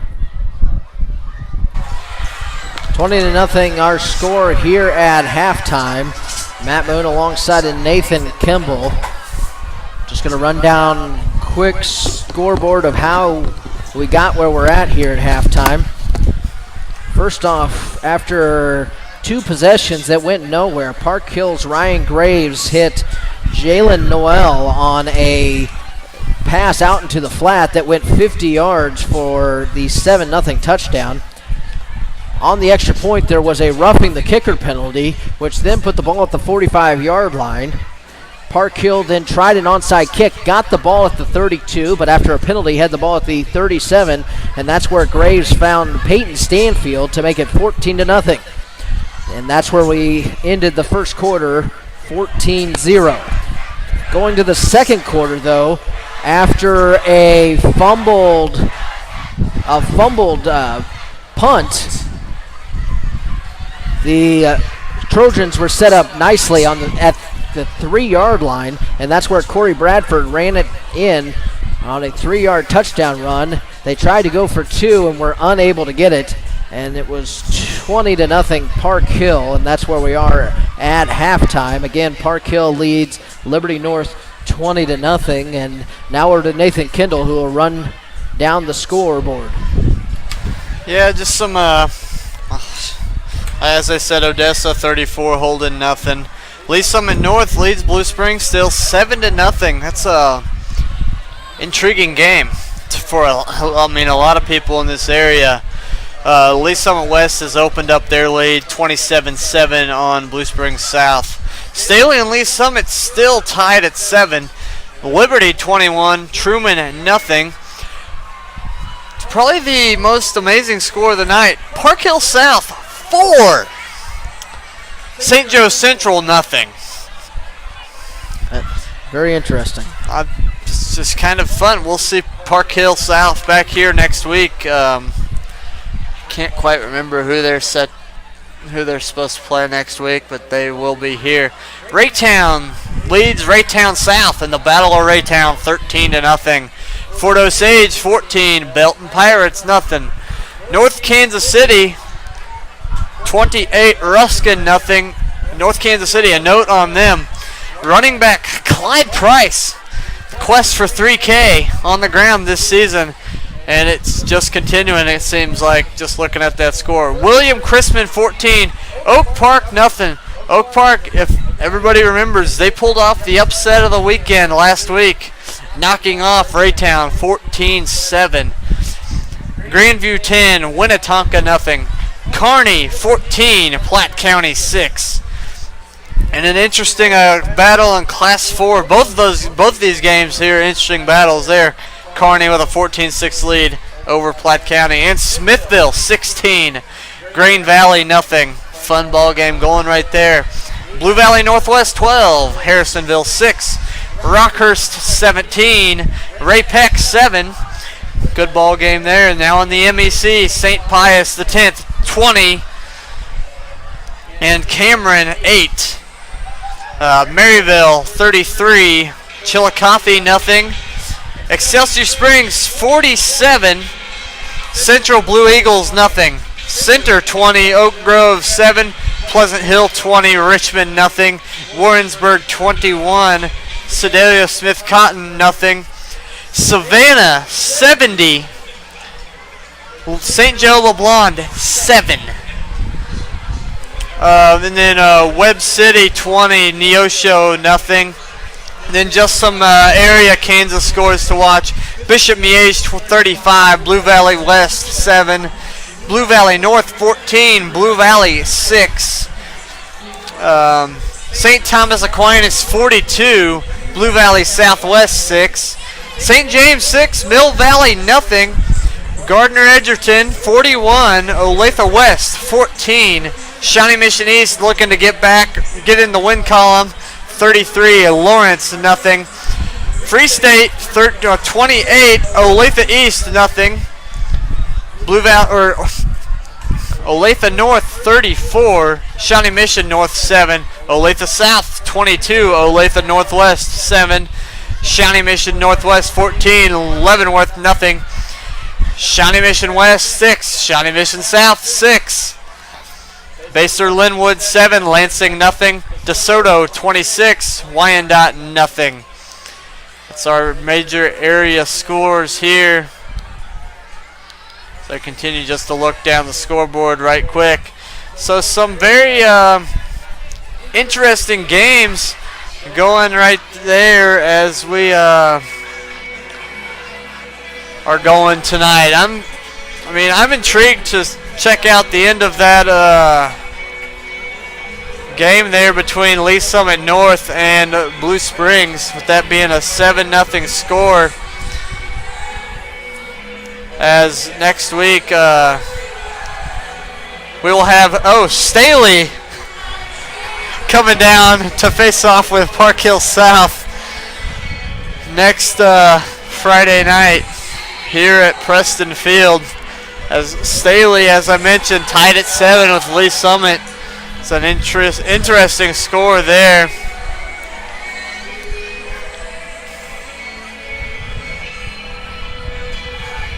And as we talked about, it's 20-0 is our score here. Park Hill on top of Liberty North. We'll take another quick timeout, and when we come back, we should have second half action here on 810varsity.com.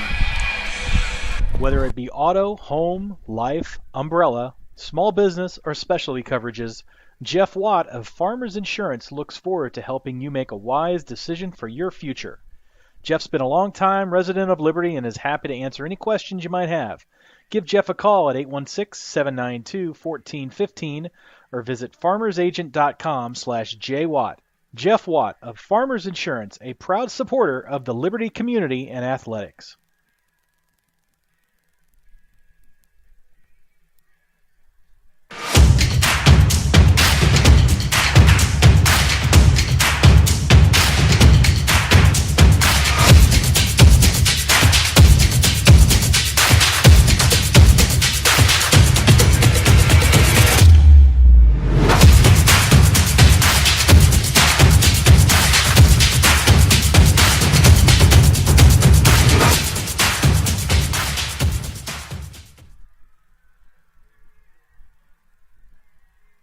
For the best gourmet pizza in the Northland, don't look any farther than Stone Canyon Pizza in Parkville. Locally owned and operated since 1995, Stone Canyon's pizzas are made to order from the freshest ingredients.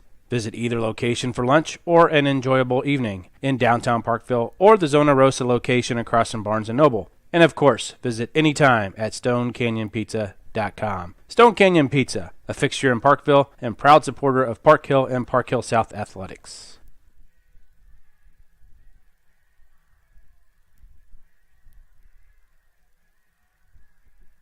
When it comes to selling or buying land, commercial or residential property in the Kansas City metro area, turn to the Rucker Group at RE/MAX First Choice. We put our 55 years of client service to work for you. Keep you informed every step of the process by utilizing powerful industry, technology, and marketing strategies to achieve results. Veteran operated, we live here, play here, and have kids in the school district. We are your local experts. Chiefs checking from Community America gets you closer to the game. Is there any better way to get closer? Hey, man. Go long.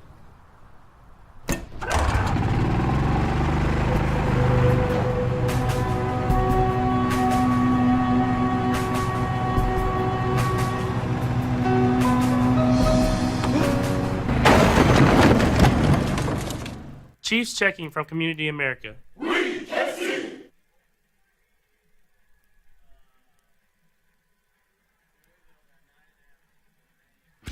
High school sports fans, Trent Green here, and when I want the latest scores and news, there's only one place I go, 810varsity.com. Live scores, features, brackets, and even watch games live on the laptop, phone, or mobile device. Watch the Lee Summit, Blue Springs, and Park Hill schools, Blue Valleys, Olathes, Rockhurst, Miege, Lansing. The list goes on and on into Missouri and Kansas. And playoff broadcasts too, plus top 25, awards, and more. Check it out now, Kansas City's home for high school sports, 810varsity.com.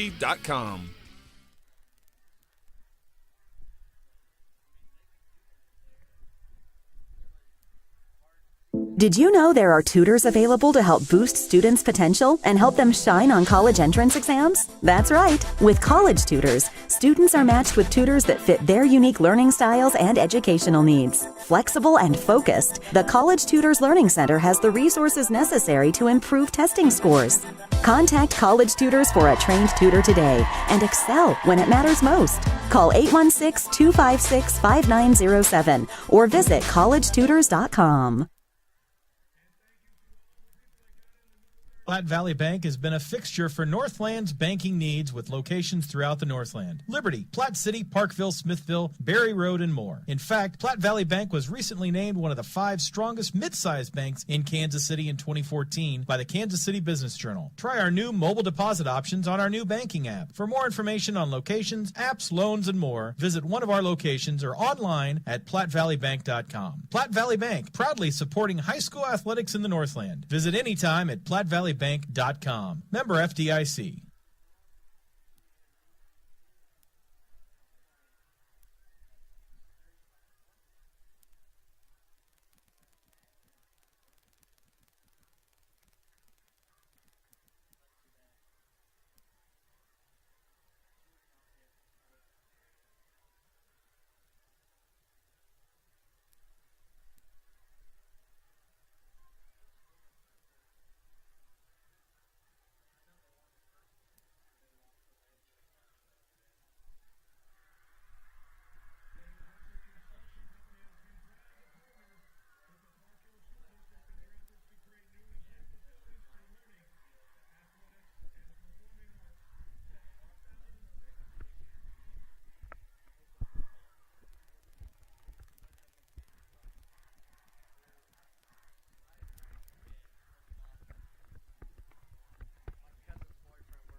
Oh, we'll pull up the stats. 20-0 our score here as we get set for second half action. Liberty North deferred to start the first half, so they will be receiving here when we get set to go. Both teams are getting in some last-second warm-ups. And again, we'll see if the rain continues to be an issue for the Eagles, as they had some issues holding on to the football, and it cost them several times getting some points. Nathan, you said you were looking at the stats at halftime. Yeah. For Liberty North, Jake Van Dyne, 9 of 17 for 107. No scores, no picks. Keyshawn Turner, 20 carries for 39, but if you do remember right, one of those carries did go for minus 15. So, I mean, when he's got going forward, he's been able to be effective on the ground. The leading receivers, A.J. Wood, 4 carries, 75 yards. That long one there towards the end of that first half to all nearly set Liberty North up for points. For Park Hill, Ryan Graves, 8 of 11 for 115 and 2 scores. Rushing, Ryan Graves, 8 for minus 2. He's been sacked quite a bit. Joe Webb, 1 for 6 yards. Javion Gathright, 2 carries, 2 yards. Corey Bradford, 1 carry for 2 yards and a touchdown. And Paris Graves, 2 carries for 2 yards. And then receiving, Jalen Newell with 2 catches, 55 yards, including that 50-yard touchdown on that bubble screen pass. Peyton Stanfield, 1 for 38 and a touchdown, that long touchdown pass. 38-yard touchdown pass there following the onside kick. Joe Webb, 1 for 8. Javion Gathright, 2 for 7. Devin Supas, 1 for 4. And Evan Sambrowski, 1 catch for 3 yards. And leading tacklers, Donovan Bustamante, 5 tackles for Park Hill. And Mikey Mills has 1 sack also. Johnny Wilson currently has 2 tackles, 4 assisted tackles though for Park Hill, and then just offense is exactly the same, 125 yards of total offense for both sides as we prepare for a kickoff. Jimmy Abron is back deep to return, joined by Zach Willingham Davis. To kickoff will be Jackson Austin, the backup kicker, the 6'4" senior, who has already had an onside kick that was recovered by his own team. And so as we get set here for second half action, with Park Hill leading 20-0. We thank you for joining us here on 810varsity.com. We know because of the rain, this is the best place to watch this ball game tonight. Even though we do have quite a crowd here tonight, they're a little damp, but they're loud and they're proud, and they're set for second half action.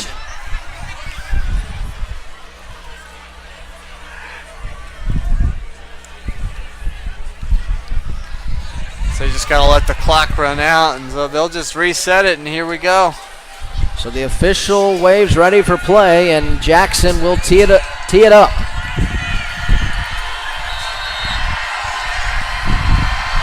Jackson raises his arm up in the air, and he runs up on the kick. This one's a spiraling kick. It's going to be taken at the 15-yard line. It bounces off Abron. Abron picks it up and gets taken down. Guess who? It's Mikey Miles coming down and making the tackle inside the 15-yard line at the 14, and that's where the Eagles will take over, 1st and 10, and they got to get something going, trailing by 20 here to start the second half. I'll be intrigued to see the adjustments they've made here between halftime and the second half here, as they're about ready for their first offensive possession, needing to get some points and get off and running on offense. I do not see Seth Garrison out there, who left late in the first half with a hurt shoulder. So we'll continue to monitor that, but Van Dyne stands in the shotgun. Van Dyne takes the snap. He's going to hand it off. It's inside handoff to Keyshawn Turner. He's going to get up to the 15-yard line. To be a gain of 1 on the play. He'll bring up 2nd and 9. I'm looking down here on the sideline trying to pick out the 44 of Seth Garrison, but I don't really see him. Also, haven't seen very much Ethan Smith tonight after he committed to Air Force. A quick pass to the outside. It's going to be tipped away, intended for A.J. Wood, but coming in to break it up. Looks like Donovan Bustamante, the 5'9 senior, was able to tip it away, and it'll bring up 3rd and 9 now. Ball just outside the 15-yard line. Van Dyne looks over to the sideline. 11:22 remaining here in the third quarter. Van Dyne now calls out the play. He's joined in the backfield by Turner. One wide receiver to the near side, one to the far. It's going to be an option, and Van Dyne breaks one tackle. He breaks to the outside to the 20, dives forward. He should be close to a first down, and he depends on the spot here. It looks like he might have gotten to the 24. He did, and it is going to be enough for an Eagle first down. So a gain of 9 yards there. 1st and 10 at the 24-yard line, and positive play there for the Eagles. And really, that's something we haven't really seen from Van Dyne much tonight is his running ability. Van Dyne again calling out the play, stands in the shotgun.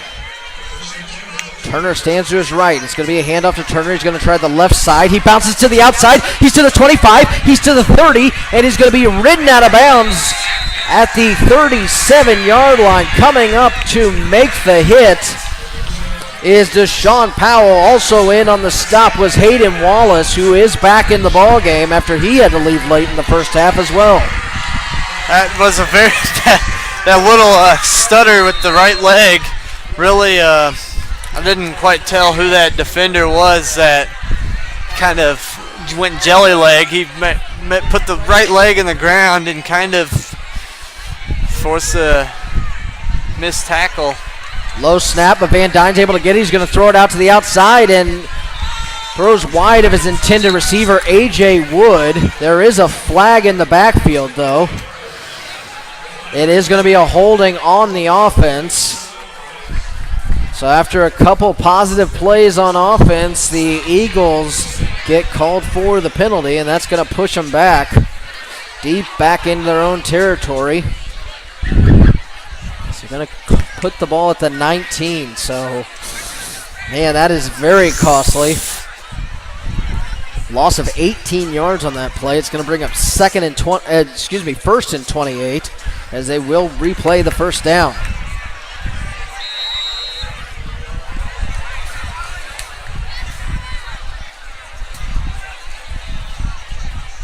One wide receiver to the near side, one to the far. Two split ends. Split near, they hand it off to Turner. Turner breaks a tackle in the backfield. He's at the 20, 25, continues to rumble up to the 35-yard line. It's a gain of 15 yards on 1st and 28. They'll bring up 2nd and 13. Good run there by Turner. Keyshawn Turner, the 6'1" junior. Man, he just runs so hard. He's going to be really special his next year if he keeps going like he is.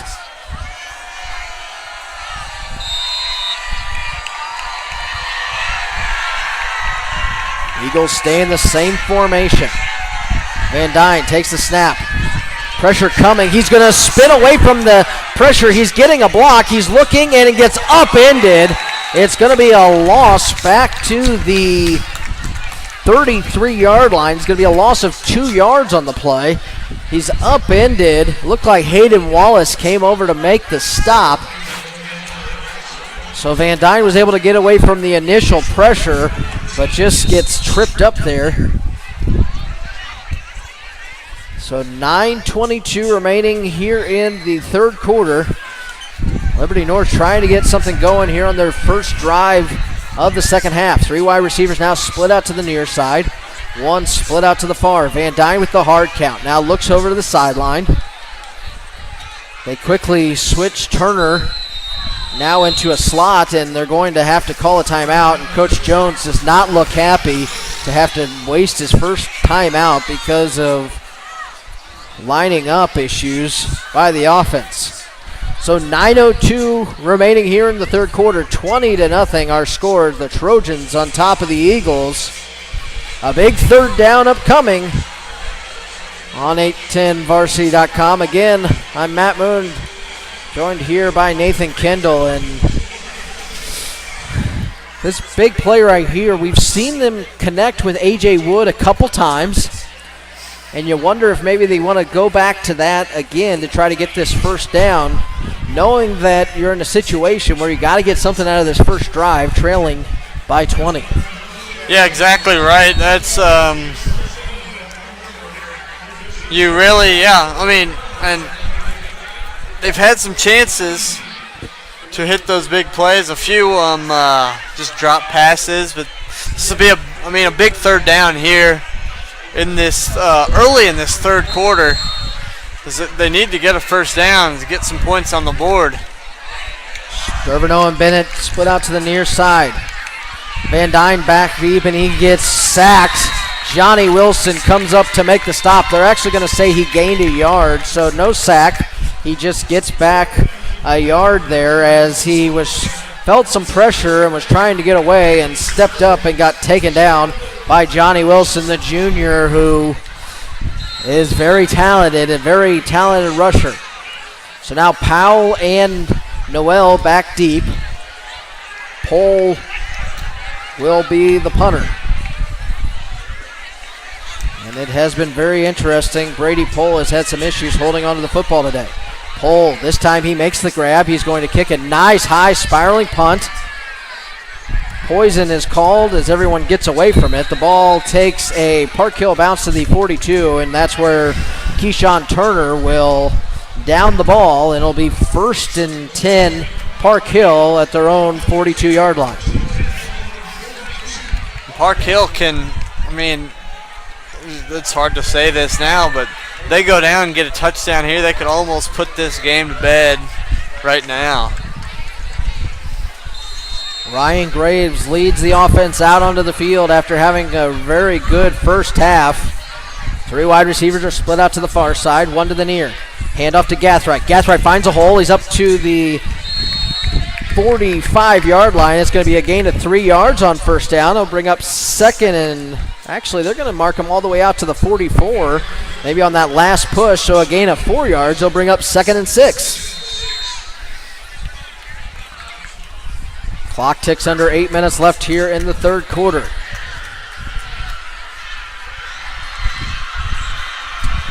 Graves again takes the snap. He's going to hand off to Gathright. Gathright's met in the backfield, and he's going to be taken down. On the stop is Jersey Braden, the 5'11 senior. He got into the backfield quickly and stopped him for no gain. So 3rd and 6, ball at the 46-yard line. This defense for the Eagles has done a pretty good job bottling up the run game tonight. It's been the passing game that they've struggled with. Graves takes the snap, drops back to pass, feeling the pressure. He steps up. He's now going to look to the left side. Now trying to get a block. He throws it. It's incomplete. Intended receiver was Javion Gathright, unable to make the grab. With the pressure was Jersey Braden once again. Also in there was Sean Kopp. And so that'll bring up 4th and 6, and on will come the punting unit. And Colby Henriksen will come out to punt. A.J. Wood back deep to return. Gathright was initially a blocker on that play, and then quickly turned into his only receiving option on the field. Henriksen makes a snap. That one barely gets away, and he kicks it straight out of bounds. It'll be interesting to see where they spot this.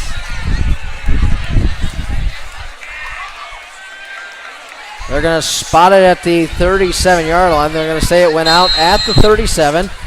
And so it'll be 1st and 10 at the 37, and now there's an official timeout. We'll go ahead and take one with them. 6:58 remaining here in the third quarter. It's 20-0 Park Hill on top of Liberty North on 810varsity.com.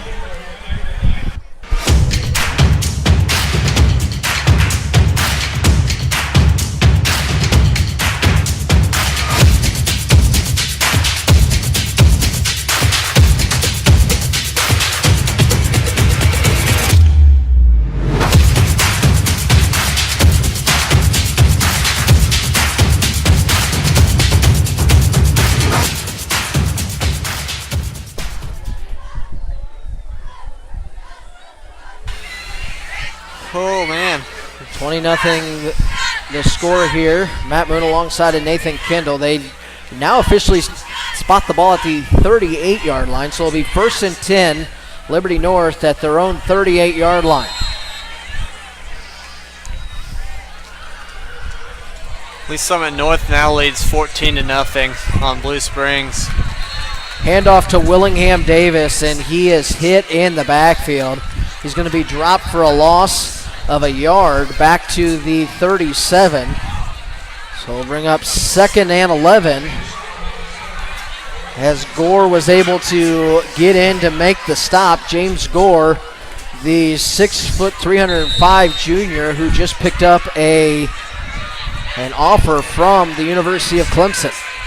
Van Dyne takes the snap. He's going to hand it off to Willingham Davis. Davis going to try the right side. He breaks a tackle and leans forward to the 40. It's going to be a gain of 3 yards on 2nd down. It'll bring up 3rd and a long 7. Actually make that 3rd and 8.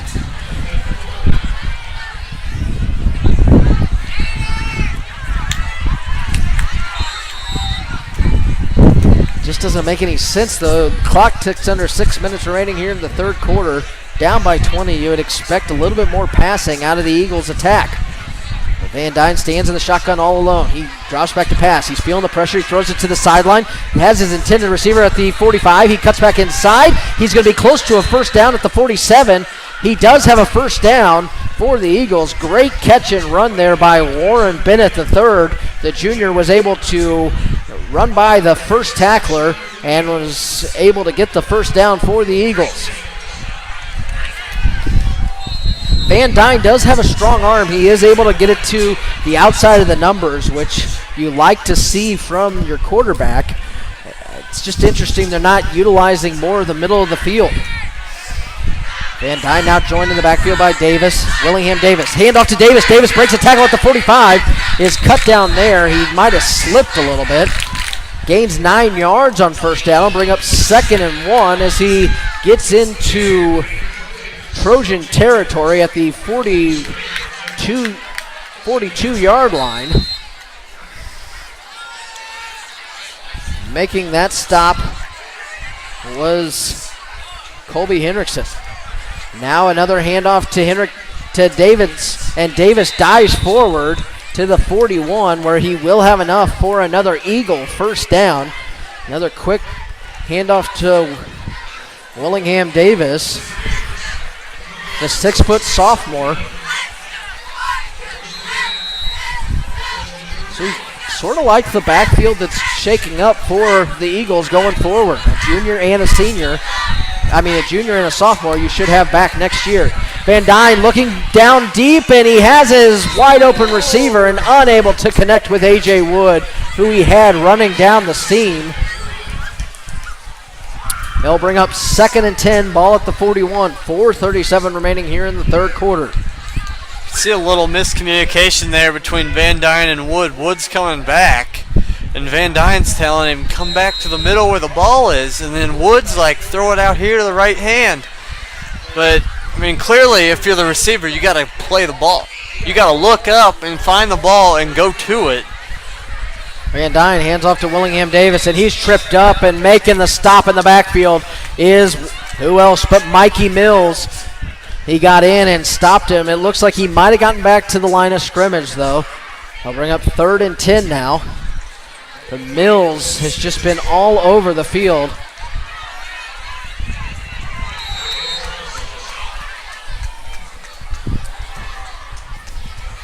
Third and 10. Still no sign of Keyshawn Turner. Van Dyne takes the snap. He fakes the handoff. Pressure coming from his backside. He's going to be sacked. Sacked on the blitz by Cole Gagne, who takes him back all the way to the Eagle 49-yard line and drops him for a big loss. They'll bring up 4th and 21. And you have to figure that here comes the punting unit. And yep, here comes Brady Pohl to punt the ball away. Deshaun Powell and Jalen Noel back deep to return for the Trojans.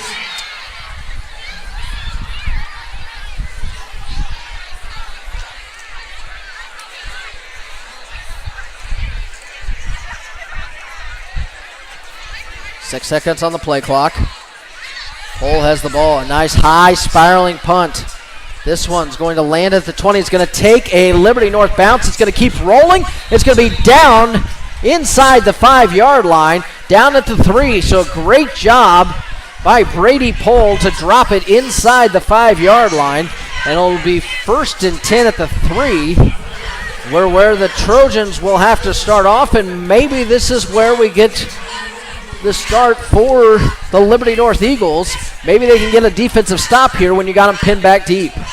Yeah, I mean, this will get some momentum. They hold them here or pick up a safety. At least get on the board somehow here deep in their territory. Or, get a 3 and out and get the ball back with a chance, with probably good field position. But with how Hendrickson's been punting, you never know. Graves stands in the shotgun. Gathright stands behind him. It's going to be a handoff to Javion Gathright. He has a hole. He gets to the 10. He's to the 15, 20. And it's going to be taken down at the 22-yard line. But coming up to make the tackle is Jimmy Abron. But there is a flag on the play. Looks like there's going to be a hold back at the 5-yard line. Be half the distance to be back to the 2.5. So it'll be 1st and 10, roughly. They basically lost a half yard on the holds. So they'll get to replay the down. But what a good hold there. That was probably benefited from the hold that happened. But a hold there for Javion Gathright. You wonder if they'll go back to that. Running onto the field is Eric Carey. He plays the H-back role. He comes on the field for Peyton Stanfield.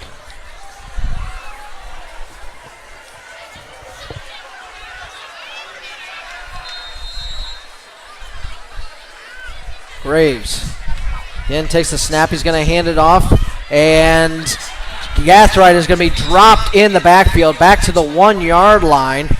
In to make the stop was Jersey Braden, the D lineman, and he is really having himself a second half. He's gotten back there in the backfield and has made several stops here and is trying to get his team back into this game.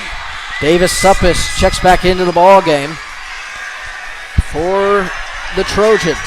2:20 remaining here in the third quarter. 2 wide receivers to the near side, 2 to the far.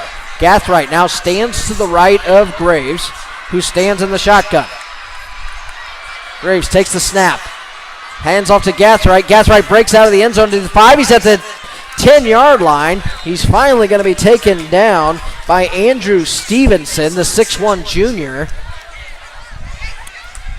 And that will bring up 3rd down and about 3. Actually, they're going to give him all the way out to the 11-yard line. It'll bring up 3rd and 2. Ball spotted at the 11.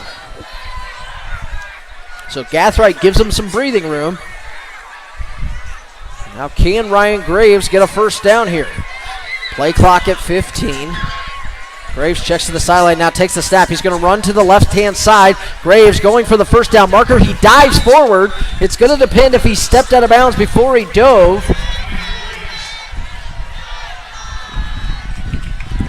Again, he does have enough for a first down. He got to the 14 is where they said he ended up. So it's 1st and 10, ball at the 14-yard line. Trojans get out of their own end zone with 1:24 remaining here in the third quarter. 3 wide receivers to the near side. Graves takes the snap. Going to quickly toss it out to the outside. He gets it to Webb. Webb breaks one tackle and actually was unable to fully break it, as coming up to make the stop was Braden Sturvino and Austin Haas. They both came up to hold him up just enough to where he lost 4 yards on the play. Back, actually just 2. They mark him down at the 12. So it's 2nd and 12, ball at the 12. Clock ticks under a minute now. Graves gonna have to run. He's tucking it and he's taken down. Might have gotten back to the 15, but he's ripped down by Malachi Hughes, who came into the ball game as the leading tackler. Haven't really said his name too much tonight, but he was the leading tackler coming into the ball game for the Eagles. 20 seconds remaining in the third quarter. That might have been the last play.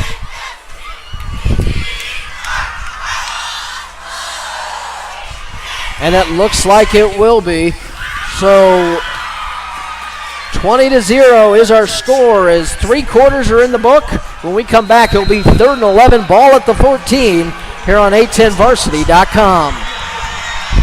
When it comes to selling or buying land, commercial or residential property in the Kansas City metro area, turn to the Rucker Group at RE/MAX First Choice.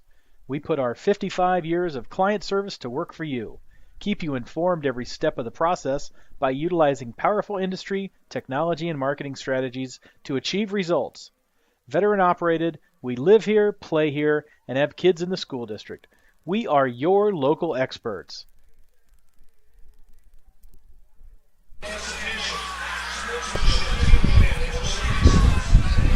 20-0 is our score. Park Hill leads Liberty North here at Preston Field on the campus of Park Hill High School. Matt Moon alongside Nathan Kendall as we have a big third down coming up. 3rd and 9. Ball will be spotted at the 15-yard line. We have 12 minutes left. It's all that she rode, and if you're Liberty North, you got to get the stop right here. Yeah, definitely. Down 3 scores already. You definitely need to go get a stop here, then score fairly quickly, because you know Park Hill is just pretty much going to run the football every time they have the ball. I would say the rest of this ball game. Stanfield and Knoll to the near side. Suppus and Webb to the far side.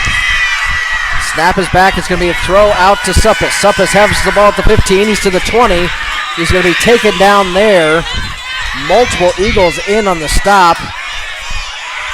Andrew Stevenson, the first tackler to get there, will bring up 4th down as the ball sits at the 21-yard line. And now will come Colby Henriksen. A.J. Wood back deep to return. And Henriksen, again, like everybody else, has had a little bit of trouble holding on to the snap. We'll see what happens. Henriksen catches it. He gets it away. This one bounces at the 50 and will be stopped at the 48-yard line. And so it'll be 1st and 10 Eagles at their own 48. And it's go time. 11 minutes, 18 seconds remaining here in the ball game. Down 20. And you have to feel like there's a sense of urgency on that sideline for Coach Jones and his Eagles as they try to get some points on this board and try to make this a closer ball game.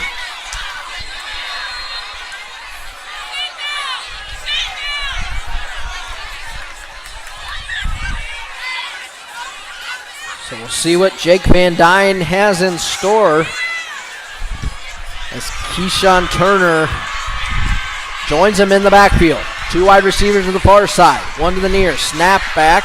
Van Dyne with the fake pet, and he's going to be hit from behind. Van Dyne's going to be hit and taken down.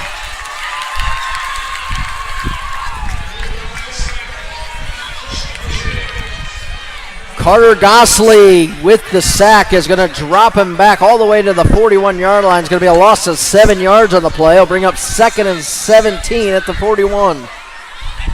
If Van Dyne had just a little bit more time, he had his receiver running all by himself, A.J. Wood, just running down the sideline. And it would have been a huge play for Liberty North, if not a touchdown.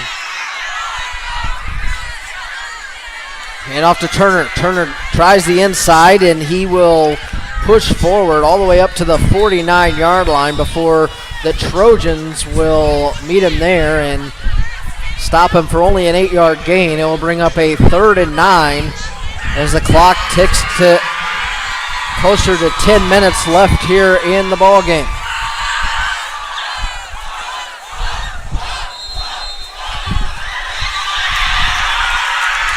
Third and 9.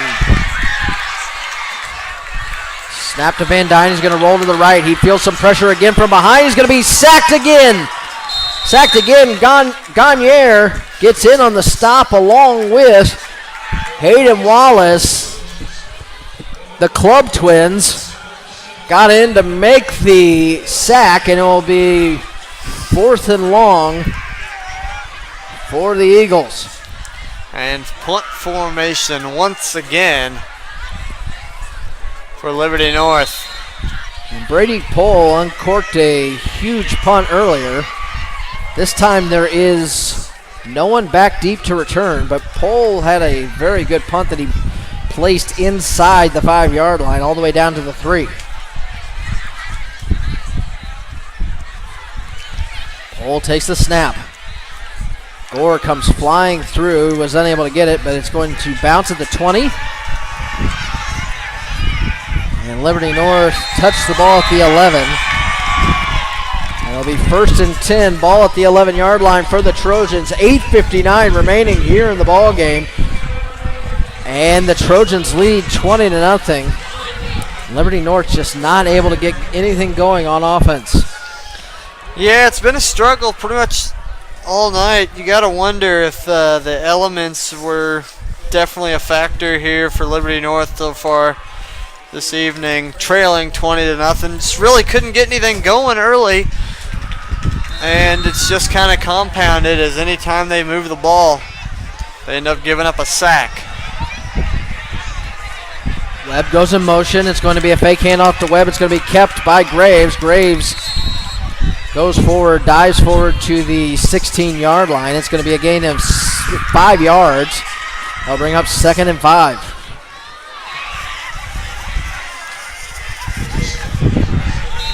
Three wide receivers to the far side, one to the near. Gathright stands in the backfield. It's going to be a handoff to Gathright. He has a huge hole. He gets to the 20 and up to the 22-yard line. It's going to be enough for a Trojan first down. A gain of 7 yards on 2nd and 5 for Javion Gathright. And the offensive line, you got to give it to them. They're starting to open up some holes for their running game.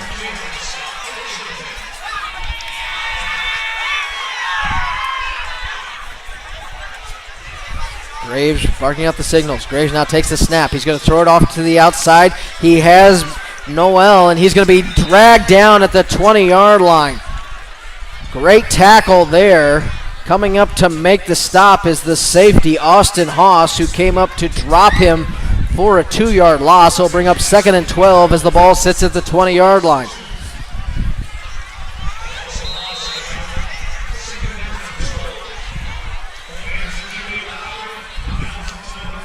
.7:48 remaining here in the ball game. Liberty North trying to figure out something on defense. Brings the blitz in. Graves gets away from the first wave, but gets sacked by the second wave. In to make that stop is Nico Pelkey, the 5'7" senior, came up to drop him for a 1-yard loss back to the 19. He'll bring up 3rd and 13 now at the 19. Graves looks over the sideline to get the call. 18 seconds on the play clock.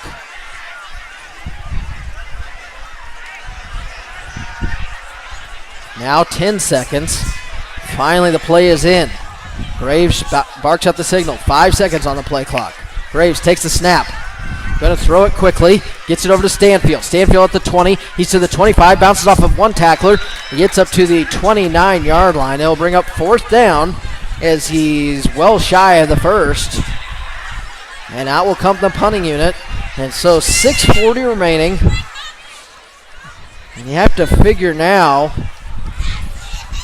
you got to send the house or on a punt block or something. Like, you don't have time if you're Liberty North. You got to get 3 scores here in 6 minutes and 24 seconds. Yeah, I mean, you need to block this punt and take it to the house. Here comes the block, and nope, they just missed it. The ball is going to bounce at the 50-yard line. And good spot there by the linesman,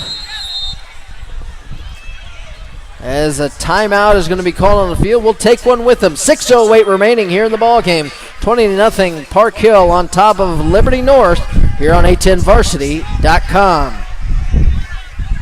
Chiefs checking from Community America gets you closer to the game. Is there any better way to get closer? Hey, man. Go long.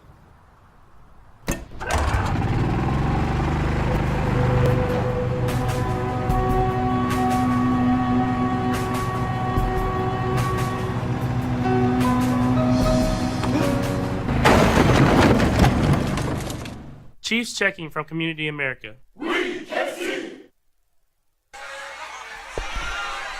20-0 Park Hill on top of Liberty North here with 6:08 remaining. Matt Moon alongside of Nathan Kendall. 1st and 10, ball at their own 49 for the Eagles as they got to get something here very quickly. Van Dyne draws back to pass. It's going to be a quick toss out to Wood. Wood gets a block at the 40. He's to the 35, 30. He's going to cut across field to the 25, 20. Wood still on his feet at the 10, the 5, and ripped down inside the 5 to the 4-yard line. Coming over to make the touchdown-saving tackle, it looks like Darian Neal was able to make that tackle. Excuse me, that was Deshaun Powell. And quickly up on the ball go the Eagles. It's exactly what the Eagles needed on that play there. It's a big play, get in scoring range. Van Dyne bowls his way forward. Both officials run in. He's going to be marked just shy of the touchdown. Clock at 5:40. Eagles quickly up on the ball. Very interesting call to go quarterback sneak from the 4. 2nd and goal, ball sits at the 1-yard line. Van Dyne again going to go forward. He pushes forward. He's in for the touchdown. Touchdown Van Dyne with 5:23 remaining. 20-6 is our score. The Eagles finally get on the board.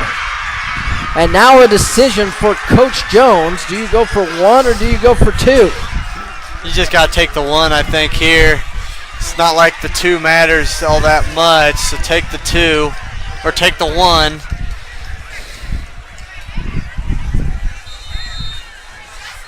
Van Dyne will be the holder. Brady Pohl on to attempt the extra point with 5:23 remaining here in the ball game. 20-6 is our score.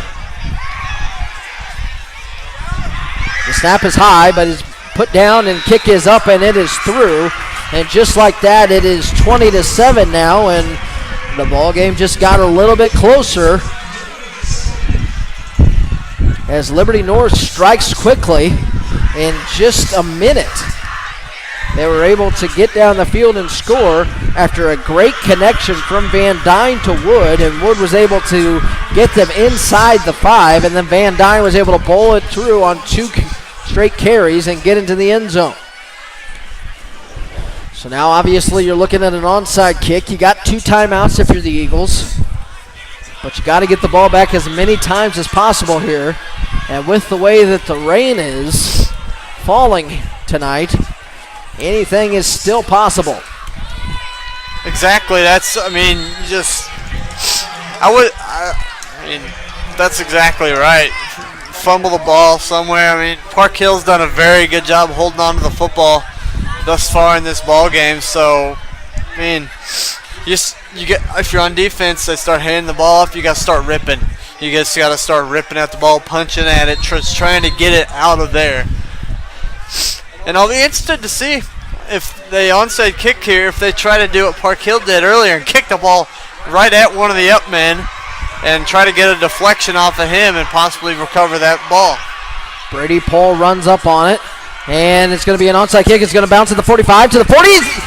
A mad scrum at the 41-yard line, and it looks like Park Hill's going to get a hold of it. It did look like at one point Brady Pohl might have had a hold of it, but Park Hill is able to hold on to it, and it'll be 1st and 10 Trojans at their own 42-yard line. Recovery made by Joe Webb, who's right in the middle there, ready for that. And, oh yeah, like you said, Pohl nearly made a fantastic play and almost recovered his own kick.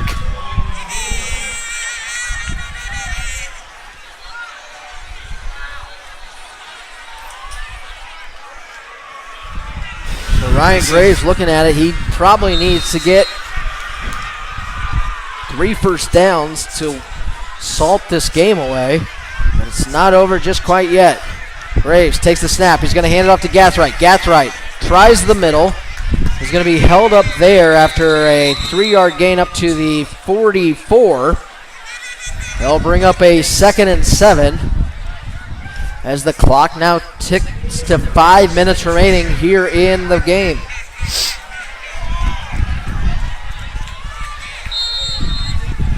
Two wide receivers to the near side, 2 to the far. Gathright stands as the lone back just to the left of Graves. Graves going to let some clock run off here before he snaps the football. 10 seconds on the play clock. Graves takes the snap. He's going to hand it off to Gathright again. Gathright dancing around in the backfield is finally going to be taken down. He picks up, looks like 2 yards to the 45. He's going to bring up 3rd and 6. In on the stop was Riley Hill. It's now 3rd and 6. Ball at the 45-yard line. 3 wide receivers to the near side, 1 to the far. 4:06 remaining. Graves looks over to Coach Hood. Hood now signals for the play. 5 seconds on the play clock. He does get it away. Graves going to throw. It's going to be incomplete. And got very lucky there as Jalen Knoll tipped the ball up in the air. Unfortunately, no Eagle was around it, and so the ball falls harmlessly to the turf. But with 3:49 remaining, it's 4th and 6, and out will come the punting unit. And the way we've had some ball security issues, no telling what we'll see here on this one. As Colby Henriksen back deep to kick it, and A.J. Wood back deep to return. It bounces. Henriksen has the ball. He gets away from the first line. Henriksen has a chance for the first down. He's to the 45. He's to the 40. He cuts inside at the 35. Now to the 30. And Colby Henriksen picks up a big first down. Somehow the ball slips away. And the first line of defense were unable to bring him down. And everybody else was back deep to return, and Colby Hendrickson takes it deep into Eagle territory down to the 35. It's 1st and 10.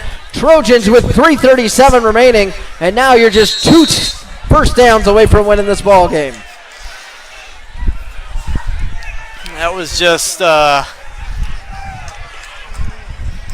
don't even know. Just couldn't corral him there in the backfield. Yeah, only rush 2, and that's a Graves sprints around the left side. He's going to be taken down at the 29-yard line.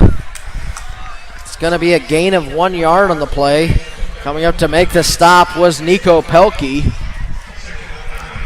But the clock will continue to run. 2nd and 9, ball at the 29. 3:02 remaining. For the Eagles now, you got to do everything you can, get a turnover, punch it out, but you're trying to save those timeouts just in case you can get another score on the board. 3 receivers to the far side, 1 to the near. In motion goes Suppis. It's going to be handoff to Suppis. Suppis tries the right side, and he's going to be dropped in the backfield. Back to the 31-yard line. A wave of defenders came, making the first contact was Amir King. Also in on the stop was Leo Maxis Etuele, the 5'9 senior. So it brings up 3rd and 11, ball at the 31-yard line. 2 wide receivers on the near side, 2 to the far. Gathright stands in the backfield. Graves now going to run off some more clock. 2:07 remaining in the ball game. 5 seconds on the play clock. Graves again looks over the shot clock. 1 second. And a timeout is called. It looks like Coach Hood decided he wanted to talk it over.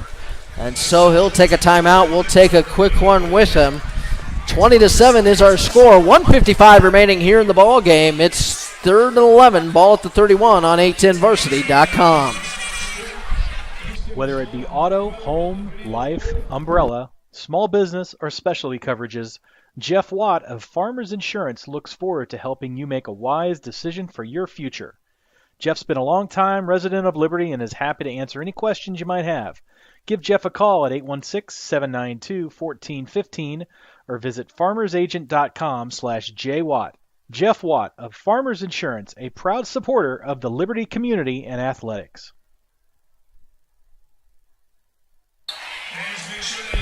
1:55 remaining here in the ball game. 20-7 is our score. Park Hill on top of Liberty North. Matt Moon alongside of Nathan Kendall, bringing you Week 3 Missouri football action here on 810varsity.com. We thank you for watching here tonight, this Week 3 action. Graves takes the snap. He's going to hand it off to Gathright. Gathwright's going to try the right side. He's trying to get it to the corner. He's going to be driven out of bounds. He tried to stay in bounds, but unfortunately he stops the clock. Pushed out of bounds by Samuel Henderson, but not before he picks up 8 yards. So he'll bring up 4th and 3. Actually make that 4th and 2, ball at the 22. And Coach Hood's going to keep his offense out there to try to pick up this first down. 3 wide receivers to the near side, 1 to the far. Graves trying to get them to jump off sides. He's not running any clock at this point as the clock is stopped at 1:48. 5 seconds on the play clock. Graves back deep. He's going to throw it. It throws. It's caught. And it's going to be first down. A toss out to the right-hand side to Peyton Stanfield, and he has enough for a first down with 1:44 remaining. The ball is now inside the 20-yard line at the 18, and the Trojans are inside the Eagle red zone with 1:44 remaining. And now they're just one first down away from winning this ball game. You can see Stanfield on that catch. 2 hands, just kind of went down and huddled the ball in to make sure he held on to it and secure the first down. Graves again going to throw. This time the pressure comes and he's going to drop to the 20-yard line. It's going to be a loss of 1 on the play, and Coach Greg Jones is going to quickly call a timeout with 1:37 remaining here in the football game. And if you're the Eagles, I think really the game ended for you was when you had the punter stuck and somehow the punter was able to get away from the rush after fumbling the football and was able to run it all the way down to the 35-yard line. Yeah, but I mean, it's just bad luck. You only rush 2 on that. If you bring 4 or 5, he's dropped for the loss right there, and you've got the ball way down into Trojan territory. But that's what happens. You bring 2, and he just steps up and is able to get away. Meanwhile, I mean, when everybody realized he got away, it was just too late. He was already 20 yards down the field, had the first down and more. 2nd and 12, ball sits at the 20-yard line, 1:37 remaining. 2 wide receivers to the near side, 2 to the far. Gathright stands in the backfield with Graves. Graves takes the snap. He's going to hand off to Gathright. Gathright tries the middle. He breaks through the first line of defense and gets all the way to the 16-yard line. It's going to gain 4 yards, and it'll bring up 3rd and 8 now. And another quick timeout for Coach Greg Jones. So now all you do have to do is get this first down, and it is ball game for Park Hill. Well, either way, you get the stop. Park Hill will go for it on 4th down, most likely. For 1:29 to play, no timeouts for Liberty North. So it's just basically they'll run on these next 2 plays, and Liberty North will have the football with well under a minute. And so here 1:29 to play, 20-7. Park Hill on their way to get the victory. As Park Hill get on the board with a victory, and they'll head to Lee Summit North next week to take on the Broncos. Meanwhile, Liberty North goes home to take on their hated rival, Liberty, next Friday night. Zaxby's Field. So 3 wide receivers to the near side, 1 to the far. Graves going to take the snap. He hands off to Gathright. Gathright goes straight ahead up to the 10-yard line, inside the 10 to the 9. He's going to be close to the first down. It will bring up a 4th down, though. It'll be 4th and about a yard. They are going to officially put the ball back on the 10-yard line. Make it 4th and 2. Defense has to get the stop here. Graves looks over to the sideline. He's going to run some more clock. Clock now under a minute to get remaining here in the ball game. 8 seconds left on the play clock. 5, 4. Graves now set. Going to take the snap. He's going to hand it off. Gathright tried to get out, and he got stopped in the backfield. 43 seconds remaining. Gathright gets stopped. It's not over just yet, folks. A big play here, and the Eagles could possibly be back in business, but they got to get down the field quickly. So now we'll see what Coach Jones and the coaching staff for the Liberty North Eagles has in their bags of tricks, because they got to get down the field quickly. Van Dyne stands in the shotgun. Keyshawn Turner stands to his right.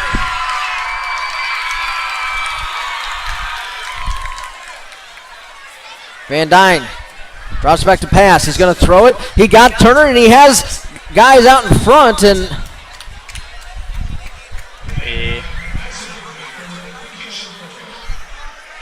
he dropped it. Well, that was interesting. Looked like he caught that cleanly. Yeah, it did look like that, but okay, so it's now 2nd and 10. Van Dyne's going to throw it out to Turner again. Turner now has a block. He's at the 25. He's at the 20. He pushes out of bounds. He's steps out at the 24. It'll be enough for a first down. 31 seconds remaining. He caught that one. Looked like he caught the first one. Well, maybe it was one of those deals. He went to catch it and tossed it on the ground, so it's incomplete. So he didn't have any room. I don't know.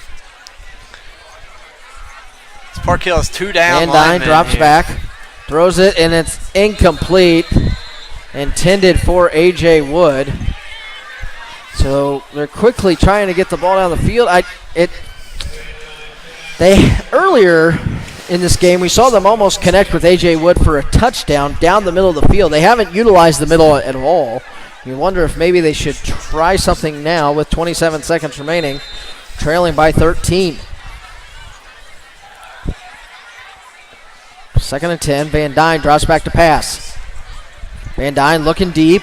He's going to throw to his intended receiver. There's a penalty, and the ball will be down at the 26. Yeah. But the penalty is going to stop the clock. It's going to be a hold on the offense. So that'll push them back and be a big loss. Back to the 8-yard line, it looks like, with 16 seconds remaining.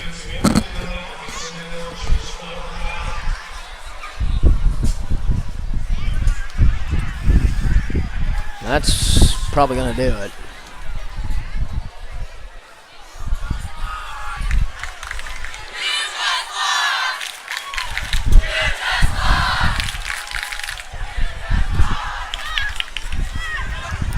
So the officials are trying to get this all figured out here. Trying to figure out if they're going to take the penalty or not.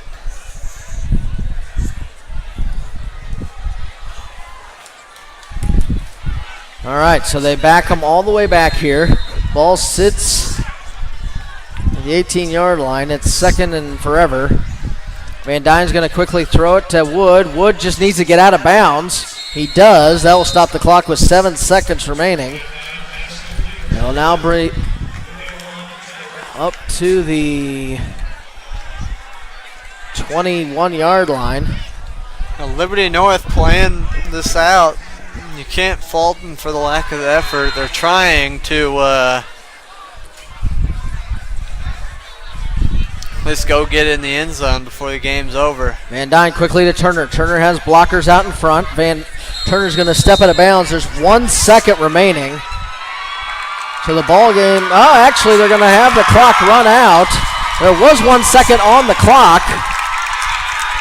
And I don't know why they ran it because he did step out of bounds, but they're going to go ahead and say that's the ball game. So final score 20-7. Park Hill on top of Liberty North. Give you a quick rundown of how the scoring happened. After a slow start on offense for Park Hill, Graves was able to connect with Jalen Knoll on a bubble screen that was a 50-yard touchdown to make it 7-0. After an onside kick that Park Hill recovered, Graves found Peyton Stanfield for 37 yards to make it 14-0, and that's where we ended at the end of the first quarter, 14-0 Park Hill. We go to the second quarter, and after a fumbled punt attempt, Park Hill had the ball at the 3-yard line, and that's where Corey Bradford was able to punch it in from 3 yards out to make it 20-0, and that's where we were at halftime, 20-0. Third quarter, there was no score from either side, and then late in the fourth quarter, Van Dyne was able to punch it in from 1 yard out to make it to 20-7, and that's how it ends. Park Hill goes to 1-2 on the season, and Liberty North falls to 1-2 as well. Park Hill will now go on the road to Lee Summit North, a team that's been very salty so far this year, was playing tough with Blue Springs, as we saw earlier. Yeah, at last check, Blue Springs had taken the lead 21-14 in that ball game. But still a team you didn't expect this year to be very good, and Lee Summit North has really been bringing it. Exactly. And then next week, Liberty North will be at Zaxby's Field, where they will be taking on their hated rival, Liberty. So final here from Preston Field is 20-7. We thank you for listening here on 810 Varsity. For Nathan Kendall, I'm Matt Moon. Please join us next week as we will have Park Hill South versus Staley here at Preston Field at Park Hill District Stadium on the campus of Park Hill High School. Thanks, and have a good evening.